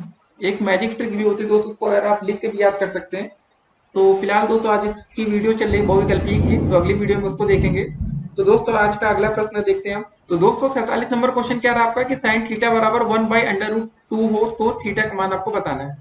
क्या लिखा दोस्तों, साइन थीटा बराबर 1/√2। तो दोस्तों हमें सब बच्चों को पता होगा कि ये साइन 45 का मान होता है आपका 1/√2। ठीक है, साइन 45 का मान कितना होता है दोस्तों, 1/√2। तो बस आपका आंसर हो जाएगा, थीटा की वैल्यू कितनी हो जाएगी यहाँ पर बोल देंगे आपको, सिंपल सा 45। तो आसान से क्वेश्चन है दोस्तों, बस आपको सारी वैल्यू को एकदम रट्टा मार लेना है। नहीं आता तो दोस्तों तरीके से याद कर सकते हैं, कि कुछ बच्चों को याद ही नहीं होता है, आगे पीछे हो सकता है। तो दोस्तों हम तरीका भी आपको पूरा प्रॉपर एक अलग से वीडियो बनाएंगे उसके लिए, आपको परेशान नहीं होना है। ठीक है, अब देखते हैं आज का अगला प्रश्न। तो दोस्तों 48 नंबर क्वेश्चन क्या रहा आपका, 1 माइनस साइन स्क्वायर ए प्लस 1 प्लस टेन स्क्वायर ए का मान होगा। देखिए इससे पहले दोस्तों हम आपको एक फार्मूला बता दें, अगर आपने पढ़ा होगा, साइन स्क्वायर ए प्लस का कॉस स्क्वायर ए, इसका मान होता है दोस्तों 1। ठीक है, और दोस्तों आपने एक और फार्मूला पढ़ा होगा, सेक स्क्वायर ए माइनस का टेन स्क्वायर ए, इसका मान भी होता है दोस्तों आपका 1। और यहाँ पर दोस्तों में मान क्या क्या दिया गया इसको देखते हैं, 1 माइनस साइन स्क्वायर ए, इसको दोस्तों हम क्या लिख सकते हैं, 1 माइनस साइन स्क्वायर ए को अगर दोस्तों इस साइन स्क्वायर को यहाँ पर इसके इस साइड लेके आएंगे तो क्या हो जाएगा, यहाँ से दोस्तों आपको हो जाएगा ना कॉस स्क्वायर ए बराबर 1 माइनस साइन स्क्वायर ए। ठीक है, ये हो जाएगा। अब दोस्तों अगर सेक स्क्वायर ए का मान निकालना हो तो टेन उधर चला जाएगा तो कितना हो जाएगा, सेक स्क्वायर ए बराबर हो जाएगा आपका 1 प्लस का टेन स्क्वायर ए। ठीक है, ये हो जाएगा ना। तो दोस्तों 1 माइनस साइन स्क्वायर ए की जगह हम क्या लिख सकते हैं, कॉस स्क्वायर ए लिख सकते हैं। तो लिख लेते हैं कॉस स्क्वायर ए इंटू में 1 प्लस टेन स्क्वायर ए की जगह दोस्तों हम क्या लिख सकते हैं, सेक स्क्वायर ए। तो सेक स्क्वायर ए। ठीक है दोस्तों, इसको सॉल्व कर लेते हैं, आपका आंसर आ जाएगा। कॉस स्क्वायर ए को क्या लिखेंगे, कॉस स्क्वायर ए इंटू में दोस्तों हो जाएगा सेक स्क्वायर ए की जगह 1 अपॉन कॉस स्क्वायर ए। ठीक है दोस्तों, इससे ये कट जाएगा, आपकी वैल्यू आ जाएगी 1। बस ये आपका आंसर हो जाएगा। तो ऐसे क्वेश्चन पेपर में आते रहते हैं, तो आपको ध्यान में रखना है, वहीं से भी आपकी कोई गलती नहीं होनी चाहिए। छोटी से छोटी गलती दोस्तों आपका 1 नंबर काट सकती है। और दोस्तों हमें पता है कि 4th सेमेस्टर में किसी बच्चे का बैक आता है तो सबसे दुखद बात होती है। अब देखते हैं आज का अगला प्रश्न। तो दोस्तों 49 नंबर क्वेश्चन क्या रहा आपका कि बेलन के वक्र पृष्ठ का सूत्र होता है। देखिए दोस्तों बेलन का वक्र पृष्ठ का फार्मूला सिंपल सा होता है 2 पाई आर एच, इसको याद कर लेना है, इसमें ज्यादा आपको कंफ्यूज नहीं करेंगे, तो आप लोग कंफ्यूजन में आ जाएंगे कि ये आला होगा वो आला होगा। तो क्या होता है इसका फार्मूला सिंपल था 2 पाई आर इंटू एच। ठीक है, इसको याद कर लीजिए। अब देखते हैं आज का अगला प्रश्न। तो दोस्तों 50 नंबर क्वेश्चन क्या रहा आपका, शंकु की तिरछी ऊंचाई होती है, आपको ये बताना है। पहला विकल्प है दोस्तों एल स्क्वायर बराबर एच प्लस आर, दूसरा विकल्प है H square plus R square, तीसरा विकल्प है एल बराबर अंडर रूट में H square plus R square, या चौथा विकल्प है इनमें से कोई नहीं। देखिए दोस्तों शंकु की तिरछी ऊंचाई का फार्मूला नॉर्मली होता है एल स्क्वायर बराबर आपका एच स्क्वायर प्लस का आर स्क्वायर। ठीक है दोस्तों, अगर ये नया दिया गया हो फार्मूला तो ये दिया गया हुआ एल बराबर अंडर रूट का आपका एच का स्क्वायर प्लस का आर का स्क्वायर। ठीक है, आपका विकल्प नंबर सी आपका कुछ ऐसे दिया गया ना, ये एल दिया गया दोस्तों, इसको ध्यान में रखना है। तो ये आपका आंसर बिल्कुल करेक्ट हो जाएगा। तो दोस्तों अब तक हमने 50 क्वेश्चन देख लिए हैं, एक अच्छी बात है, एक अच्छी अचीवमेंट है, कितने कम समय में दोस्तों हमने 50 प्रश्न देखे। अब देखते हैं आज का अगला प्रश्न। तो दोस्तों 51 नंबर क्वेश्चन क्या रहा आपका, किसी चतुर्भुज की सम्मुख भुजाओं का प्रत्येक युग्म परस्पर समांतर हो तो उसे हम कहते हैं, क्या कहते हैं। तो इसका आंसर दोस्तों हो जाएगा आपका सिंपल सा समांतर चतुर्भुज, इसको याद रखना है। ठीक है, इसका आंसर क्या होगा, विकल्प नंबर सी समांतर चतुर्भुज, इसको टिक करेंगे। अब दोस्तों देखते हैं आज का अगला प्रश्न। दोस्तों तो 52 नंबर क्वेश्चन क्या रहा आपका कि यदि 3 मेज और 5 कुर्सी का मूल्य 1000 रुपए है और 5 मेज और 2 कुर्सी का मूल्य आपका 970 रुपए है, तो एक कुर्सी तथा एक मेज का पृथक पृथक मूल्य आपको बताना है, अलग अलग क्या होगा। तो ऐसे क्वेश्चन में दोस्तों क्या करते हैं, देखिए सबसे आसान तरीका है जल्दी से करने के लिए, आप इसको मान लीजिए दोस्तों 3 मेज और 5 कुर्सी। ठीक है, अगर दोस्तों इसको ऐसे मान सकते हैं 3x प्लस 5y बराबर 1000। ठीक है दोस्तों, हम जल्दी से आप बता रहे हैं जल्दी करने के लिए क्या करेंगे, और 5 मेज और 2 कुर्सी की जगह मान लेंगे दोस्तों 5x और 2y बराबर आपका दोस्तों यहाँ पर 970 रुपए दिया गया ना, तो 970 लिख देंगे। अब इसको सॉल्व कर लेंगे दोस्तों, या x को हटाना है या तो y को घटाना है, कैसे करेंगे। तो दोस्तों यहाँ पर y को इक्वल करके y को काट लेते हैं ना, विलोपन विधि आपने पढ़ा होगा। तो दोस्तों इसको समीकरण नंबर 1 मान लेते हैं, इसको समीकरण नंबर 2 मान लेते हैं। समीकरण एक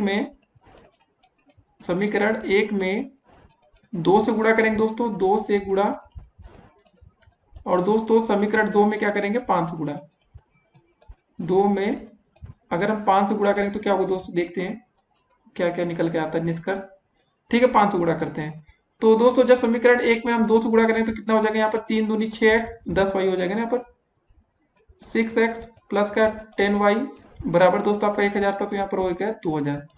हमने 2 से गुणा किया, तो समीकरण 2 में दोस्तों हमने कितने गुणा करना है, 5 से करना है। 5 में 25x और 5 दूनी 10y, दोस्तों हो जाएगा 25x प्लस का 10y बराबर 970 में जब 5 से गुणा करें तो कितना हो जाएगा दोस्तों, 5 0 0, 5 7 35 का 5, 5 9 45, 3 48। ठीक है, इतना हो गया। अब दोस्तों क्या करें, इसको सॉल्व करना सिंपल था, माइनस चिन्ह सब में लगा लेते हैं, घटा लेते हैं, ये कट गया पूरा। दोस्तों 25x में से 6x घटेगा तो माइनस का कितना बचेगा, 19x बराबर दोस्तों आ जाएगा 48। 50 में 2000 घटाएंगे दोस्तों 850 पहले लास्ट का बचेगा, यहाँ 2 आगे आ जाएगा, माइनस माइनस चिन्ह ये दोस्तों कट जाएगा, यहाँ से x की वैल्यू आ जाएगी आपकी 28, 50/19 भाग कर लेंगे दोस्तों, 19 से कम 19, 19 से कम 19, 19 बचे 95 0। तो दोस्तों आपका एक x की वैल्यू हो गई 150। और दोस्तों दूसरी, अगर x का मान आपका समीकरण किसी में भी रख दे, मान लेते समीकरण 2 में या 1 में रख लेते, दोस्तों समीकरण 1 में आप x का मान रखेंगे तो कितना हो जाएगा, 3 गुणे 150 हो जाएगा ना। पहले लिख लेते, अच्छा समीकरण x, समीकरण नंबर 1 मतलब 3x प्लस 5y बराबर 1000। ठीक है, तो दोस्तों हमने x का मान भी कितना निकाला, आपने देखा 150। अगर x का मान यहाँ पर रख देंगे तो कितना हो जाएगा, 3 गुणे 150 रखेंगे x प्लस का 5y बराबर आपका 1000। ठीक है, 3 गुणे 150 मतलब 450 आ जाएगा, प्लस का 5y बराबर आपका 1000। दोस्तों जब 5y बराबर निकालेंगे तो कितना हो जाएगा, 1000 में से 450 इधर जाके घट जाएगा, 1000 में से हम 450 घटा लेंगे दोस्तों, कितना आ जाएगा आपका 550। ठीक है, ये बचा आपका 550 ना, लिख लिया हमने आगे। तो दोस्तों y के मान कैसे निकाल लेंगे हम लोग, 550/5 कर देंगे। ठीक है, भाग कर लेंगे, कितनी बार जाएगा, 5 एकम 5, 5 एकम 5 0। तो दोस्तों 110 आ गया, तो हमारा मान 110 आ रहा और हमारा मान 150 आ रहा। ठीक है, y का मान 110 और x का मान हमारा आ रहा है 150। ठीक है दोस्तों, 150 और 10 वाला देखते हैं विकल्प कौन सा है, देखते हैं। तो पहला विकल्प दोस्तों देखिए 110 और 150 दिया गया, तो मतलब हमारा राइट आंसर यही होगा। इसको टिक करेंगे दोस्तों, तो ऐसे क्वेश्चन आपके पेपर में पूछे जा सकते हैं, तो आपको तैयार रहना है कि कैसा भी प्रश्न है उसको आप लोग सॉल्व कर सकते हैं। ये तरीका है दोस्तों, और भी तरीके से इस क्वेश्चन को सॉल्व किया जा सकता है, उसको अगली वीडियो में देखेंगे। तो दोस्तों अब देखते हैं आज का अगला प्रश्न। तो दोस्तों 53 नंबर क्वेश्चन क्या रहा आपका, यदि 2 अंकों की एक संख्या की दहाई का अंक इकाई के अंक से 3 कम है, यदि संख्या अंकों की जोड़ की 4 गुनी हो तो वह संख्या क्या होगी, आपको बताना है। तो दोस्तों पहले मान लेते हैं आपका इकाई का अंक आपका x है और दहाई का अंक दोस्तों आपका y है। इकाई माना दोस्तों लिख लेंगे आप लोग, माना इकाई का अंक आपका दोस्तों कितना है, इकाई बराबर आपका x है, दहाई आपका दोस्तों कितना है, y है। ठीक है, मान सकते हैं आप लोग दहाई बराबर y। ठीक है, क्या बोला गया दोस्तों, दहाई का अंक इकाई के अंक से 3 कम है, मतलब y बराबर इकाई के अंक से 3 कम है। ठीक है, तो यहाँ से दोस्तों हम लोग एक मान निकाल सकते हैं, इसको 3 को इधर ले जाए, y को इधर ले आए, x माइनस वाई बराबर दोस्तों आ जाएगा आपका प्लस का 3, समीकरण नंबर 1। अब दोस्तों बोला गया यदि संख्या अंकों की जोड़ की 4 गुनी हो तो वह संख्या होगी। तो दोस्तों संख्या आपकी सिंपल से क्या मानते हैं हम लोग, 10y प्लस x मान लेते हैं। अंकों की जोड़ की 4 गुनी दोस्तों, मतलब अंक क्या कहते हैं आपके x और y, तो इसकी 4 गुनी ना, इसकी 4 गुनी कर देते, बस हो गया आपका दूसरा समीकरण दोस्तों आपका यही से तैयार हो जाएगा। 10y प्लस का x बराबर दोस्तों अंदर 4 पे गुणा हो जाएगा 4x प्लस का 4y। ठीक है दोस्तों, एक काम करते हैं, इधर ही लेके जाते हैं, 4x इधर सबको लेके आते हैं, तो कितना हो जाएगा आपका 4x माइनस का x आ जाएगा प्लस का 4y माइनस का 10y बराबर हो जाएगा दोस्तों आपका 0। तो यहाँ से कुछ वैल्यू आ जाएगी 3x माइनस का 6y इक्वल टू 0। ठीक है दोस्तों, तो कुछ तो आ गया ना यहाँ से। और दोस्तों आपका समीकरण नंबर 1 ये था। तो एक काम और कर सकते हैं, 3 से और इसको दोस्तों कॉमन ले लें तो क्या हो जाएगा, 3 से भाग कर लेंगे, कॉमन ले लें तो बचेगा यहाँ पर x minus 2y equal to 0। समीकरण नंबर 2 ये बनेगा। समीकरण नंबर 1 दोस्तों क्या है, x minus Y equal to 3। ठीक है, इसको सॉल्व कर लेते हैं।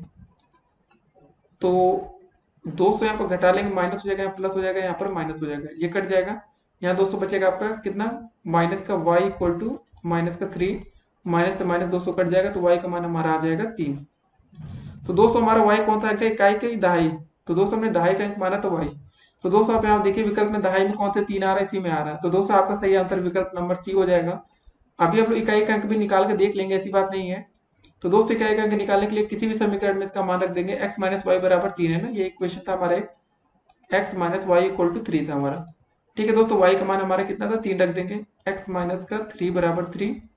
तो दोस्तों यहाँ से x बराबर कितना आ जाएगा, 3 प्लस 3 बराबर आ जाएगा 6। ठीक है दोस्तों, हमारा इकाई का अंक आपका आ जाएगा, क्या आ जाएगा, इकाई की जगह दोस्तों हम लोग पहले लिखेंगे 6 और दहाई की जगह लिखेंगे 3। ठीक है, इकाई दहाई ऐसे पढ़ते हैं ना हम लोग, 36 आ गया अंतर। तो दोस्तों देखिए कितना आसान था क्वेश्चन था। अब देखते हैं आज का अगला प्रश्न। तो दोस्तों 54 नंबर क्वेश्चन क्या रहा आपका, समीकरण ये दे रखा है 3x प्लस वाई समथिंग करके दोस्तों, ठीक है, दूसरा x प्लस 2y बराबर 3 का प्रतिस्थापन विधि से x और y का मान आपको बताना है, क्या होगा। देखिए दोस्तों क्वेश्चन आपका है 3x प्लस का y इक्वल टू 4। तो दोस्तों प्रतिस्थापन विधि होता क्या है, कुछ कोई अलग से विधि होती है कि क्या होता है, देखिए समझिए। ये सिंपल सी विधि दोस्तों, जैसे आप यहाँ से y का मान निकाल लें, y का मान दोस्तों हम लोग निकालेंगे तो कितना हो जाएगा, 4 माइनस का 3x। ठीक है दोस्तों, 3x यही हो जाएगा ना दोस्तों। जो दूसरा समीकरण है x प्लस 2y बराबर 3, ये समीकरण दोस्तों आपका एक था और ये दोस्तों आपका समीकरण 2 है। तो समीकरण 2 में जो y का मान हमने निकाला है अभी, यहाँ पर y की जगह दोस्तों 4 माइनस 3x रख देंगे तो हमें x का मान पता चल जाएगा। x प्लस y की जगह क्या रखेंगे, 4 माइनस 3x, 2 इंटू 4 माइनस का 3x बराबर दोस्तों हो जाएगा आपका 3। तो यहाँ पर कितना हो जाएगा, x प्लस 4 दूनी 8, 2 का अंदर गुणा होगा, 3 दूनी 6x बराबर हो जाएगा दोस्तों 3। तो क्या हो जाएगा दोस्तों, 6x में से एक x घटेगा तो कितना बचेगा, माइनस का 5x। दोस्तों 8 इधर जाएगा तो कितना हो जाएगा आपका, 3 माइनस का 8। तो माइनस का 5x बराबर दोस्तों हो जाएगा माइनस का 5, माइनस में माइनस कट गया, x का मान आ जाएगा यहाँ पर 1। ठीक है, 5 से भाग हो जाएगा ना दोस्तों, 5 एकम 5। x का मान दोस्तों अगर 1 आ गया तो x का मान किसी भी समीकरण में रख दीजिए। जैसे दोस्तों आपका समीकरण नंबर 2 था, यहाँ पर अगर x का मान रखेंगे, x प्लस 2y बराबर 3 है ना, क्या है, x प्लस 2y बराबर 3 है। तो हम x की जगह दोस्तों अगर 1 रख देंगे तो कितना हो जाएगा, 1 प्लस 2y बराबर 3। तो दोस्तों यहाँ पर कितना हो जाएगा, 2y इक्वल टू 3 माइनस का 1। तो 2y इक्वल टू दोस्तों 2 आ जाएगा, तो 2 से 2 कट जाएगा, 2 एकम 2, तो y का मान भी 1 आ जाएगा। तो दोस्तों y का मान भी 1 आ रहा है, x का मान भी 1 आ रहा है। तो आंसर देखेंगे जिसमें x और y दोनों के मान 1 1 आ रहा हो। तो दोस्तों हमारा विकल्प नंबर आप दोस्तों बी देख रहे हैं, दोनों के मान 1 1 आ रहे हैं, यही आपका राइट आंसर है। अब दोस्तों देखते हैं आज का अगला प्रश्न। तो ऐसे क्वेश्चन दोस्तों पेपर में आ सकते हैं, तो वहां पर आपको कोई मेथड करके नहीं दिखाना होगा, बहुविकल्पी में आएगा तो आप सिर्फ राइट आंसर देखना है। ठीक है दोस्त, अगर आपकी हेल्प कर दे तो क्या बात होगी। अब देखते हैं आज का अगला प्रश्न। तो दोस्तों 55 नंबर क्वेश्चन क्या रहा आपका, वृत्त के क्षेत्रफल का सूत्र क्या है। तो आपको पता है ना दोस्तों, वृत्त का क्षेत्रफल का सूत्र क्या होता है, इसका सिंपल सा फार्मूला होता है नॉर्मली पाई आर स्क्वायर, इसको याद कर लेंगे।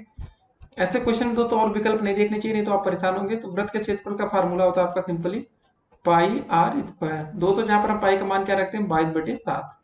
ठीक है, याद भी रखना है कि पाई का मान हमारा क्या रखा जाएगा, पेपर में क्वेश्चन आएगा तो। अब देखते हैं आज का अगला प्रश्न। तो 256 नंबर क्वेश्चन क्या रहा कि यदि एक वृत्त का क्षेत्रफल 616 वर्ग मीटर है तो इसका हमें व्यास पता करना है कि क्या होगा। तो चलिए दोस्तों करके देखते हैं। वृत्त का क्षेत्रफल का फार्मूला दोस्तों क्या होता है आपका, पाई आर स्क्वायर होता है ना, बराबर दोस्तों दिया गया 616। तो आर स्क्वायर बराबर दोस्तों क्या हो जाएगा आपका, 616 बटे पाई। तो दोस्तों हमें चूंकि हमें पता है कि पाई का मान कितना होता है, आपको बताया भी हमने 22/7, इसका मान रख लेंगे। दोस्तों हो जाएगा आपका आर स्क्वायर बराबर 616 बटे 22।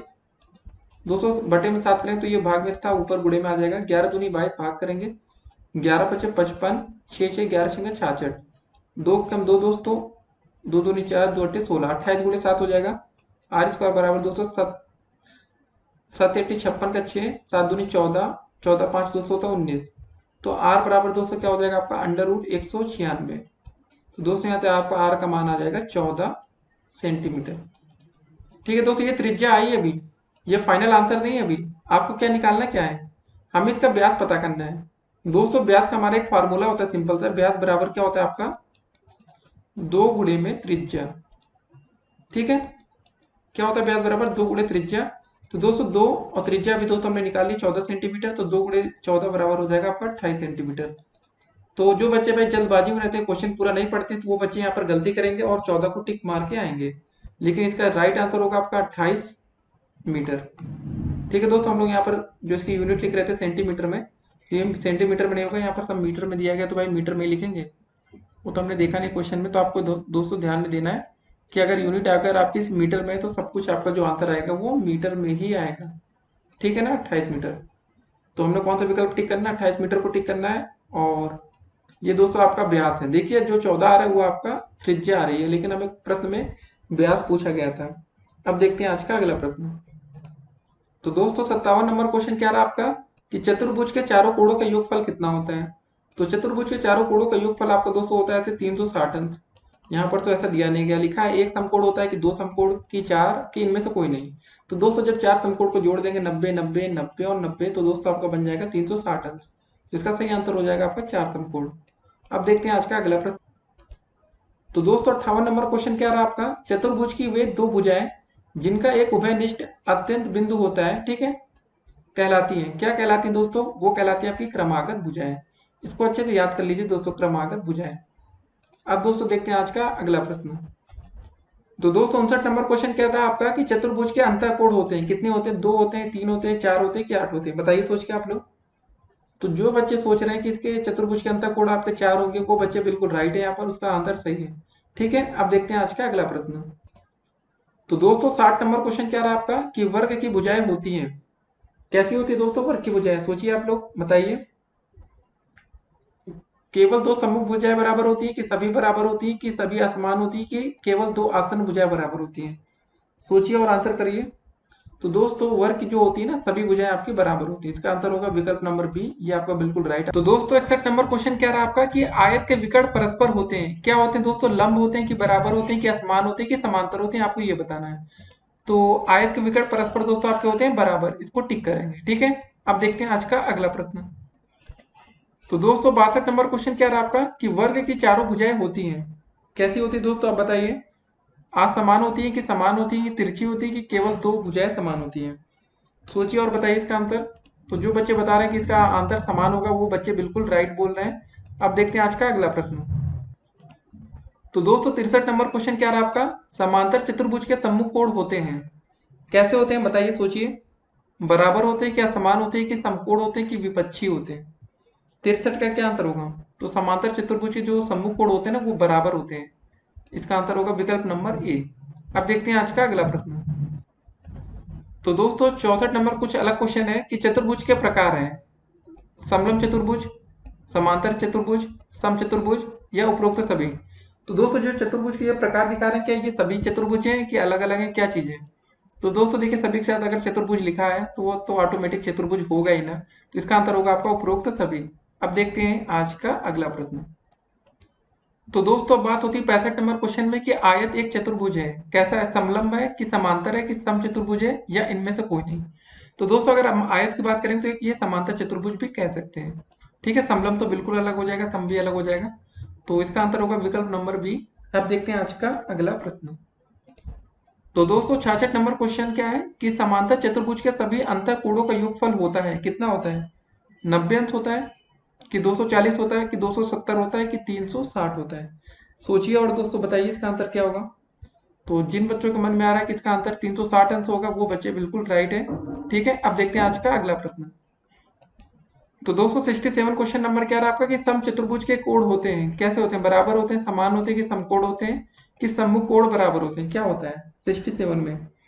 तो दोस्तों जो समचतुर्भुज होता है ना, इसके सम्मुख कोण बराबर होते हैं, विकल्प नंबर डी आपका राइट आंसर है। अब देखते हैं आज का अगला प्रश्न। तो दोस्तों 68 नंबर क्वेश्चन क्या रहा आपका कि 27/8 का घनमूल होगा।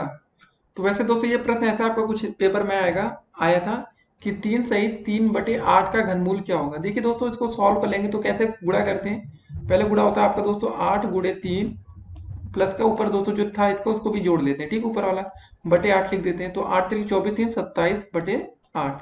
इसका घनमूल दोस्तों क्या हो जाएगा, जब इसका इस क्यूब रूट करेंगे तो दोस्तों आ जाएगा आपका अंडर रूट में जो क्यूब रूट है दोस्तों 27 को हम क्या लिख सकते हैं, 3 को 3 बार लिख सकते हैं ना, 3 3 9 3 27 बटे में दोस्तों 2 गुणे 2 गुणे 2, दोस्तों आपका आ जाएगा कुछ 3/2। ठीक है, इसका आंसर आ जाएगा आपका 3/2। तो जो बच्चों ने विकल्प नंबर सी को लग रहा था उनको सही होगा, तो वो बच्चे बिल्कुल राइट है। अब दोस्तों देखते हैं आज का अगला प्रश्न। दोस्तों तो 69 नंबर क्वेश्चन क्या रहा आपका कि एक वर्ग का विकर्ण 5√2 सेंटीमीटर हो तो वर्ग की भुजा होगी। देखिए दोस्तों, वर्ग का विकर्ण का फार्मूला होता है √2 इंटू ए, या भुजा कहते हैं दोस्तों। और हमें दोस्तों विकर्ण दिया गया है 5√2। ठीक है दोस्तों, √2 से √2 कट जाएगा, ए बराबर आपका आ जाएगा 5 सेंटीमीटर। ठीक है, बस सिंपल सा क्वेश्चन था, कितना आसान था ना। कितना था दोस्तों, ये ए लिखा है ना। तो इसका सही आंसर दोस्तों क्या हो जाएगा आपका 5 सेंटीमीटर, विकल्प नंबर बी। लेकिन अगर आपको फार्मूला दोस्तों इसका नहीं याद है तो आप इस प्रश्न को नहीं कर पाएंगे, याद रखिए। 69 का दोस्तों जो हमारा सही आंसर होगा वो क्या हो जाएगा दोस्तों आपका 5 सेंटीमीटर। ठीक है, वर्ग का विकर्ण का फार्मूला लिख लीजिएगा कि वर्ग का विकर्ण बराबर दोस्तों होता है √2 इंटू में ए लिखे दोस्तों, या √2, ए को दोस्तों हम लोग क्या बोलते हैं, भुजा बोलते हैं। ठीक है, √2 गुणे भुजा, तो इसको याद रखिएगा। अब देखते हैं आज का अगला प्रश्न। तो दोस्तों 70 नंबर क्वेश्चन कह रहा है आपका कि किसी वर्ग की अगर भुजा 25 सेंटीमीटर है तो हमें इसका परिमाप बताना है।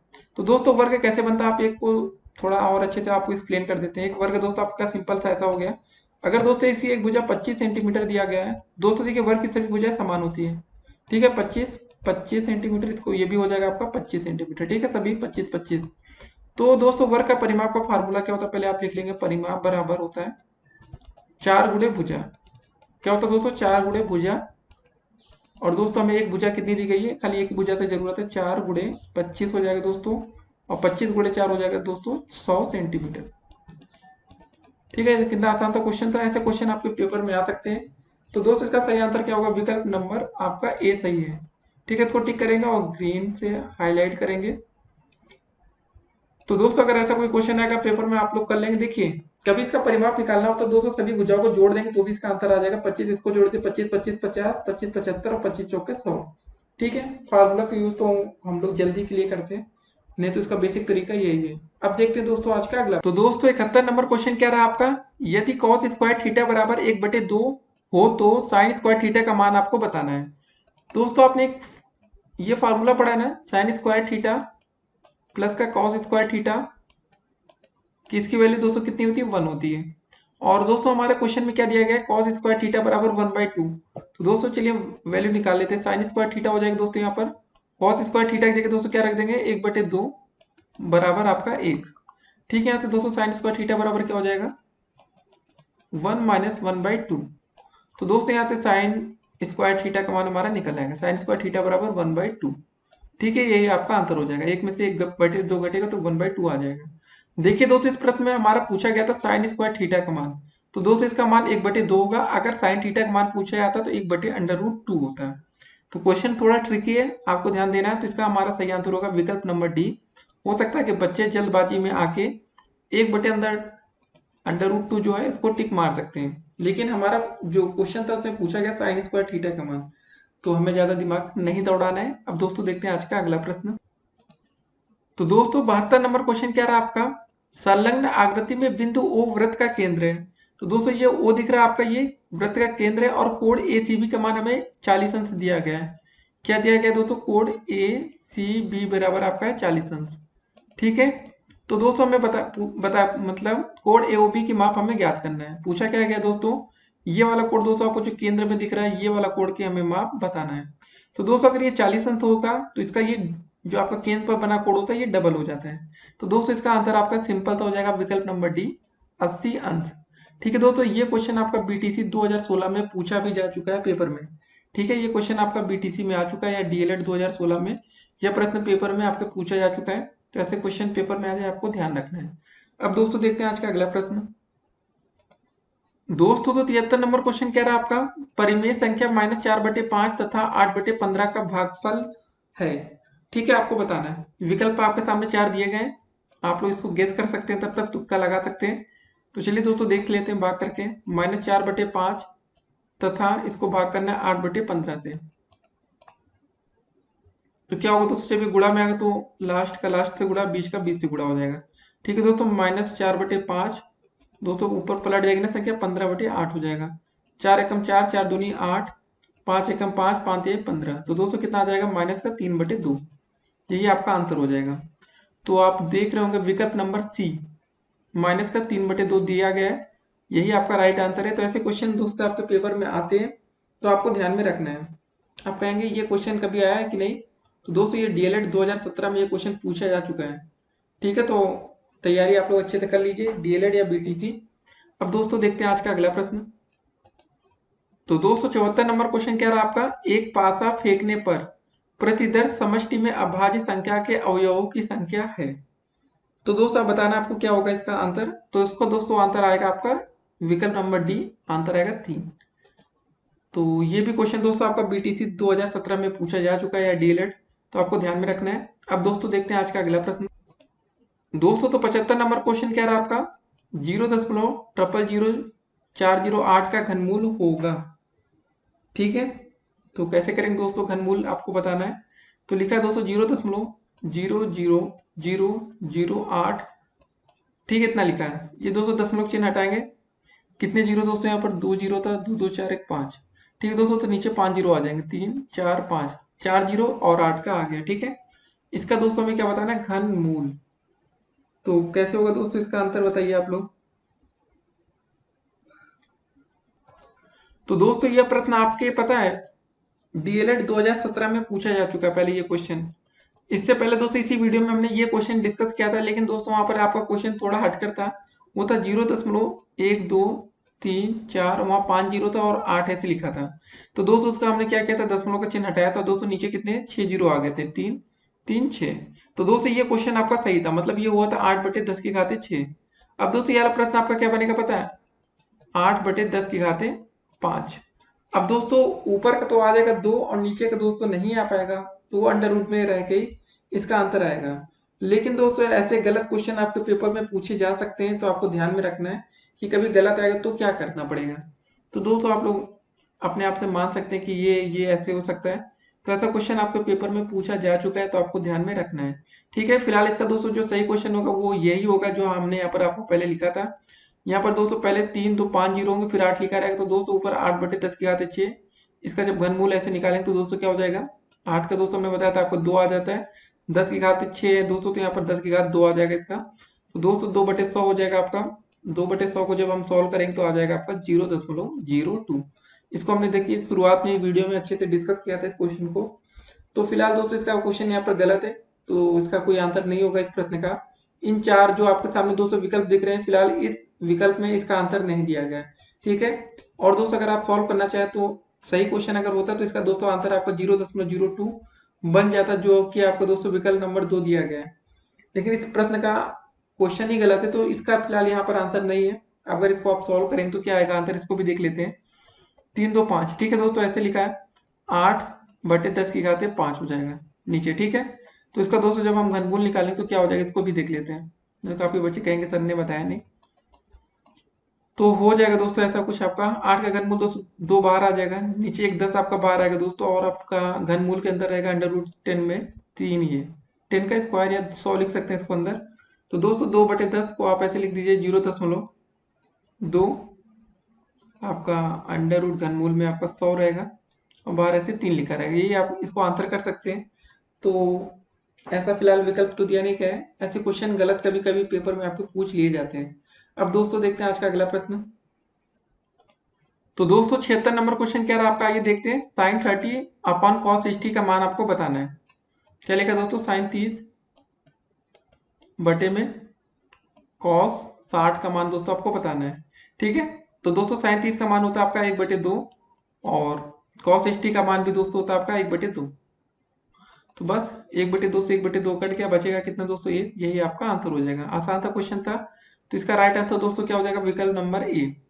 तो ये क्वेश्चन भी दोस्तों आपके पेपर में पूछा जा चुका है, तो मतलब ये क्वेश्चन भी आपके लिए इंपॉर्टेंट हो सकता है। तो ऐसे प्रश्न मतलब बीटीसी या डीएलएड में आपके आ सकते हैं। 2017 का आया हुआ ये क्वेश्चन है। तो दोस्तों ऐसे क्वेश्चन को आपको ध्यान से पढ़ाई करना है। अब दोस्तों देखते हैं आज का अगला प्रश्न। तो दोस्तों 77 नंबर क्वेश्चन क्या था, 77, समीकरण 5x बराबर y और 2x प्लस y बराबर 7 के हल में y का मान दोस्तों आपको बताना है कि यहाँ से y का मान क्या निकल कर आएगा। दोस्तों सबसे पहले आपको दिया गया 5x बराबर y। ठीक है, तो एक काम कर सकते हैं हम लोग, यहाँ से x का मान निकाल लेते हैं। x बराबर दोस्तों आ जाएगा आपका y/5। ठीक है, इसको समीकरण 1 मान लेते हैं थोड़ी देर के लिए। और दोस्तों यहाँ पर दिया गया आपका क्वेश्चन में 2x प्लस का y बराबर 7। ठीक है, तो यहाँ पर दोस्तों समीकरण 1 से इसको समीकरण 2 मान लेते हैं। समीकरण 2 में आप लोग लिख लीजिएगा, समीकरण 2 में x का मान रखने पर x की जगह दोस्तों हम क्या रखेंगे, y बटे 5। 2 इंटू एक्स की जगह दोस्तों यहाँ पर क्या रखेंगे, y बटे 5 प्लस का y बराबर दोस्तों हो जाएगा आपका 7। ठीक है, तो यहाँ से गुणा हो जाएगा 2y बटे 5 प्लस का y बराबर 7। एक काम करते हैं दोस्तों, यहाँ पर एलसीएम ले लेते हैं। 2y प्लस का दोस्तों यहाँ पर हो जाएगा 5y अपान 5 बराबर 7 हो जाएगा। दोस्तों जोड़ लेंगे तो ऊपर हो जाएगा 7y बटे 5 बराबर 7। देखिए दोस्तों 7 से 7 कट गया, तो यहाँ बचा कितना, 7 एकम 7, 7 एकम 7। ठीक है, तो y बराबर हो जाएगा, जब 5 का गुणा इधर होगा तिर्यक, तो यहाँ हो जाएगा 5। तो दोस्तों हमारा y का मान निकल कर आ चुका है 5। यही आपका फाइनल आंसर होगा। ऐसे क्वेश्चन पेपर में आ सकते हैं, आपको ध्यान में रखना है। ठीक है, विकल्प नंबर सी इसका बिल्कुल राइट आंसर है। इसके साथ हम लोग जाएंगे, टिक करेंगे। ठीक है, अब दोस्तों देखते हैं आज का अगला प्रश्न। तो दोस्तों 78 नंबर क्वेश्चन क्या रहा आपका, 78 cot 30 अपॉन tan 45 का आपका मान पूछा गया है। ठीक है, क्या बोला गया दोस्तों, cot 30 अपॉन tan 45 का दोस्तों आपको मान बताना है। देखिए दोस्तों सभी बच्चों को पता होगा cot 30 का मान होता है आपका अंडर रूट का 3 अपॉन tan 45 का मान दोस्तों होता है आपका 1। तो दोस्तों इसका आंसर हो जाएगा अंडर रूट 3। तो विकल्प नंबर दोस्तों कौन सा सही होगा आपका, विकल्प नंबर बी आपका बिल्कुल राइट आंसर है। इसी के साथ हम टिक करेंगे। और दोस्तों ये क्वेश्चन आपके बीटीसी या डीएलएड 2018 में पूछा जा चुका है, तो ध्यान में रखना है, ऐसे क्वेश्चन पेपर में आ सकते हैं। अब दोस्तों देखते हैं आज का अगला प्रश्न। तो दोस्तों 79 नंबर क्वेश्चन क्या रहा आपका, किसी वृत्त का अगर क्षेत्रफल दोस्तों 8800 वर्ग सेंटीमीटर है तो वृत्त की आपको त्रिज्या बताना है। तो दोस्तों वृत्त का क्षेत्रफल का फार्मूला क्या होता है, पहले आपको ये पता होना चाहिए। इसका क्षेत्रफल का फार्मूला सिंपल सा होता है आपका पाई आर स्क्वायर। ठीक है दोस्तों, वृत्त का क्षेत्रफल दे रखा है 8800 वर्ग सेंटीमीटर। तो दोस्तों हमें यहाँ से यहाँ इसका आर का मान ज्ञात करना है, यही आर आपकी त्रिज्या होती है। तो दोस्तों यहाँ पर क्या हो जाएगा, आर स्क्वायर बराबर हम लोग लिख सकते हैं 8800 बटे का पाई। और दोस्तों पाई की वैल्यू होती है, साइड में लिख लीजिए 22/7। ठीक है, सभी बच्चों को पता होगी या 3.14, लेकिन यहाँ फिलहाल हम 22/7 ही रखेंगे। तो आर स्क्वायर बराबर दोस्तों आपका आ जाएगा 8800 बटे में 22, और दोस्तों बटे 7 करेंगे तो दोस्तों ऊपर गुणा में हो जाएगा। ठीक है, भाग कर लेते हैं, 22 एकम 22, 22 चौके 88, 00। ठीक है, तो दोस्तों आपका आर स्क्वायर बराबर आ गया 400 गुणे में 7। तो आर बराबर दोस्तों क्या हो जाएगा आपका अंडर रूट ऑफ 400 गुणे 7। दोस्तों हम लोग 400 को क्या लिख सकते हैं, जरा सोचिए, जरा आप लोग बताइए। 400 को दोस्तों हम लोग लिख सकते हैं ना 20 गुणे 20 गुणे 7। तो दोस्तों अगर ये दो का जोड़ा एक बन गया तो एक जोड़ा बाहर आ जाएगा। ठीक है ना, दो जोड़ा बन गया तो मतलब एक 20 यहाँ से बाहर आ जाएगा। तो आर बराबर दोस्तों हो जाएगा 20 अंडर रूट का 7। ये आपका सेंटीमीटर में आंसर आएगा ना, यही आपका आंसर हो जाएगा।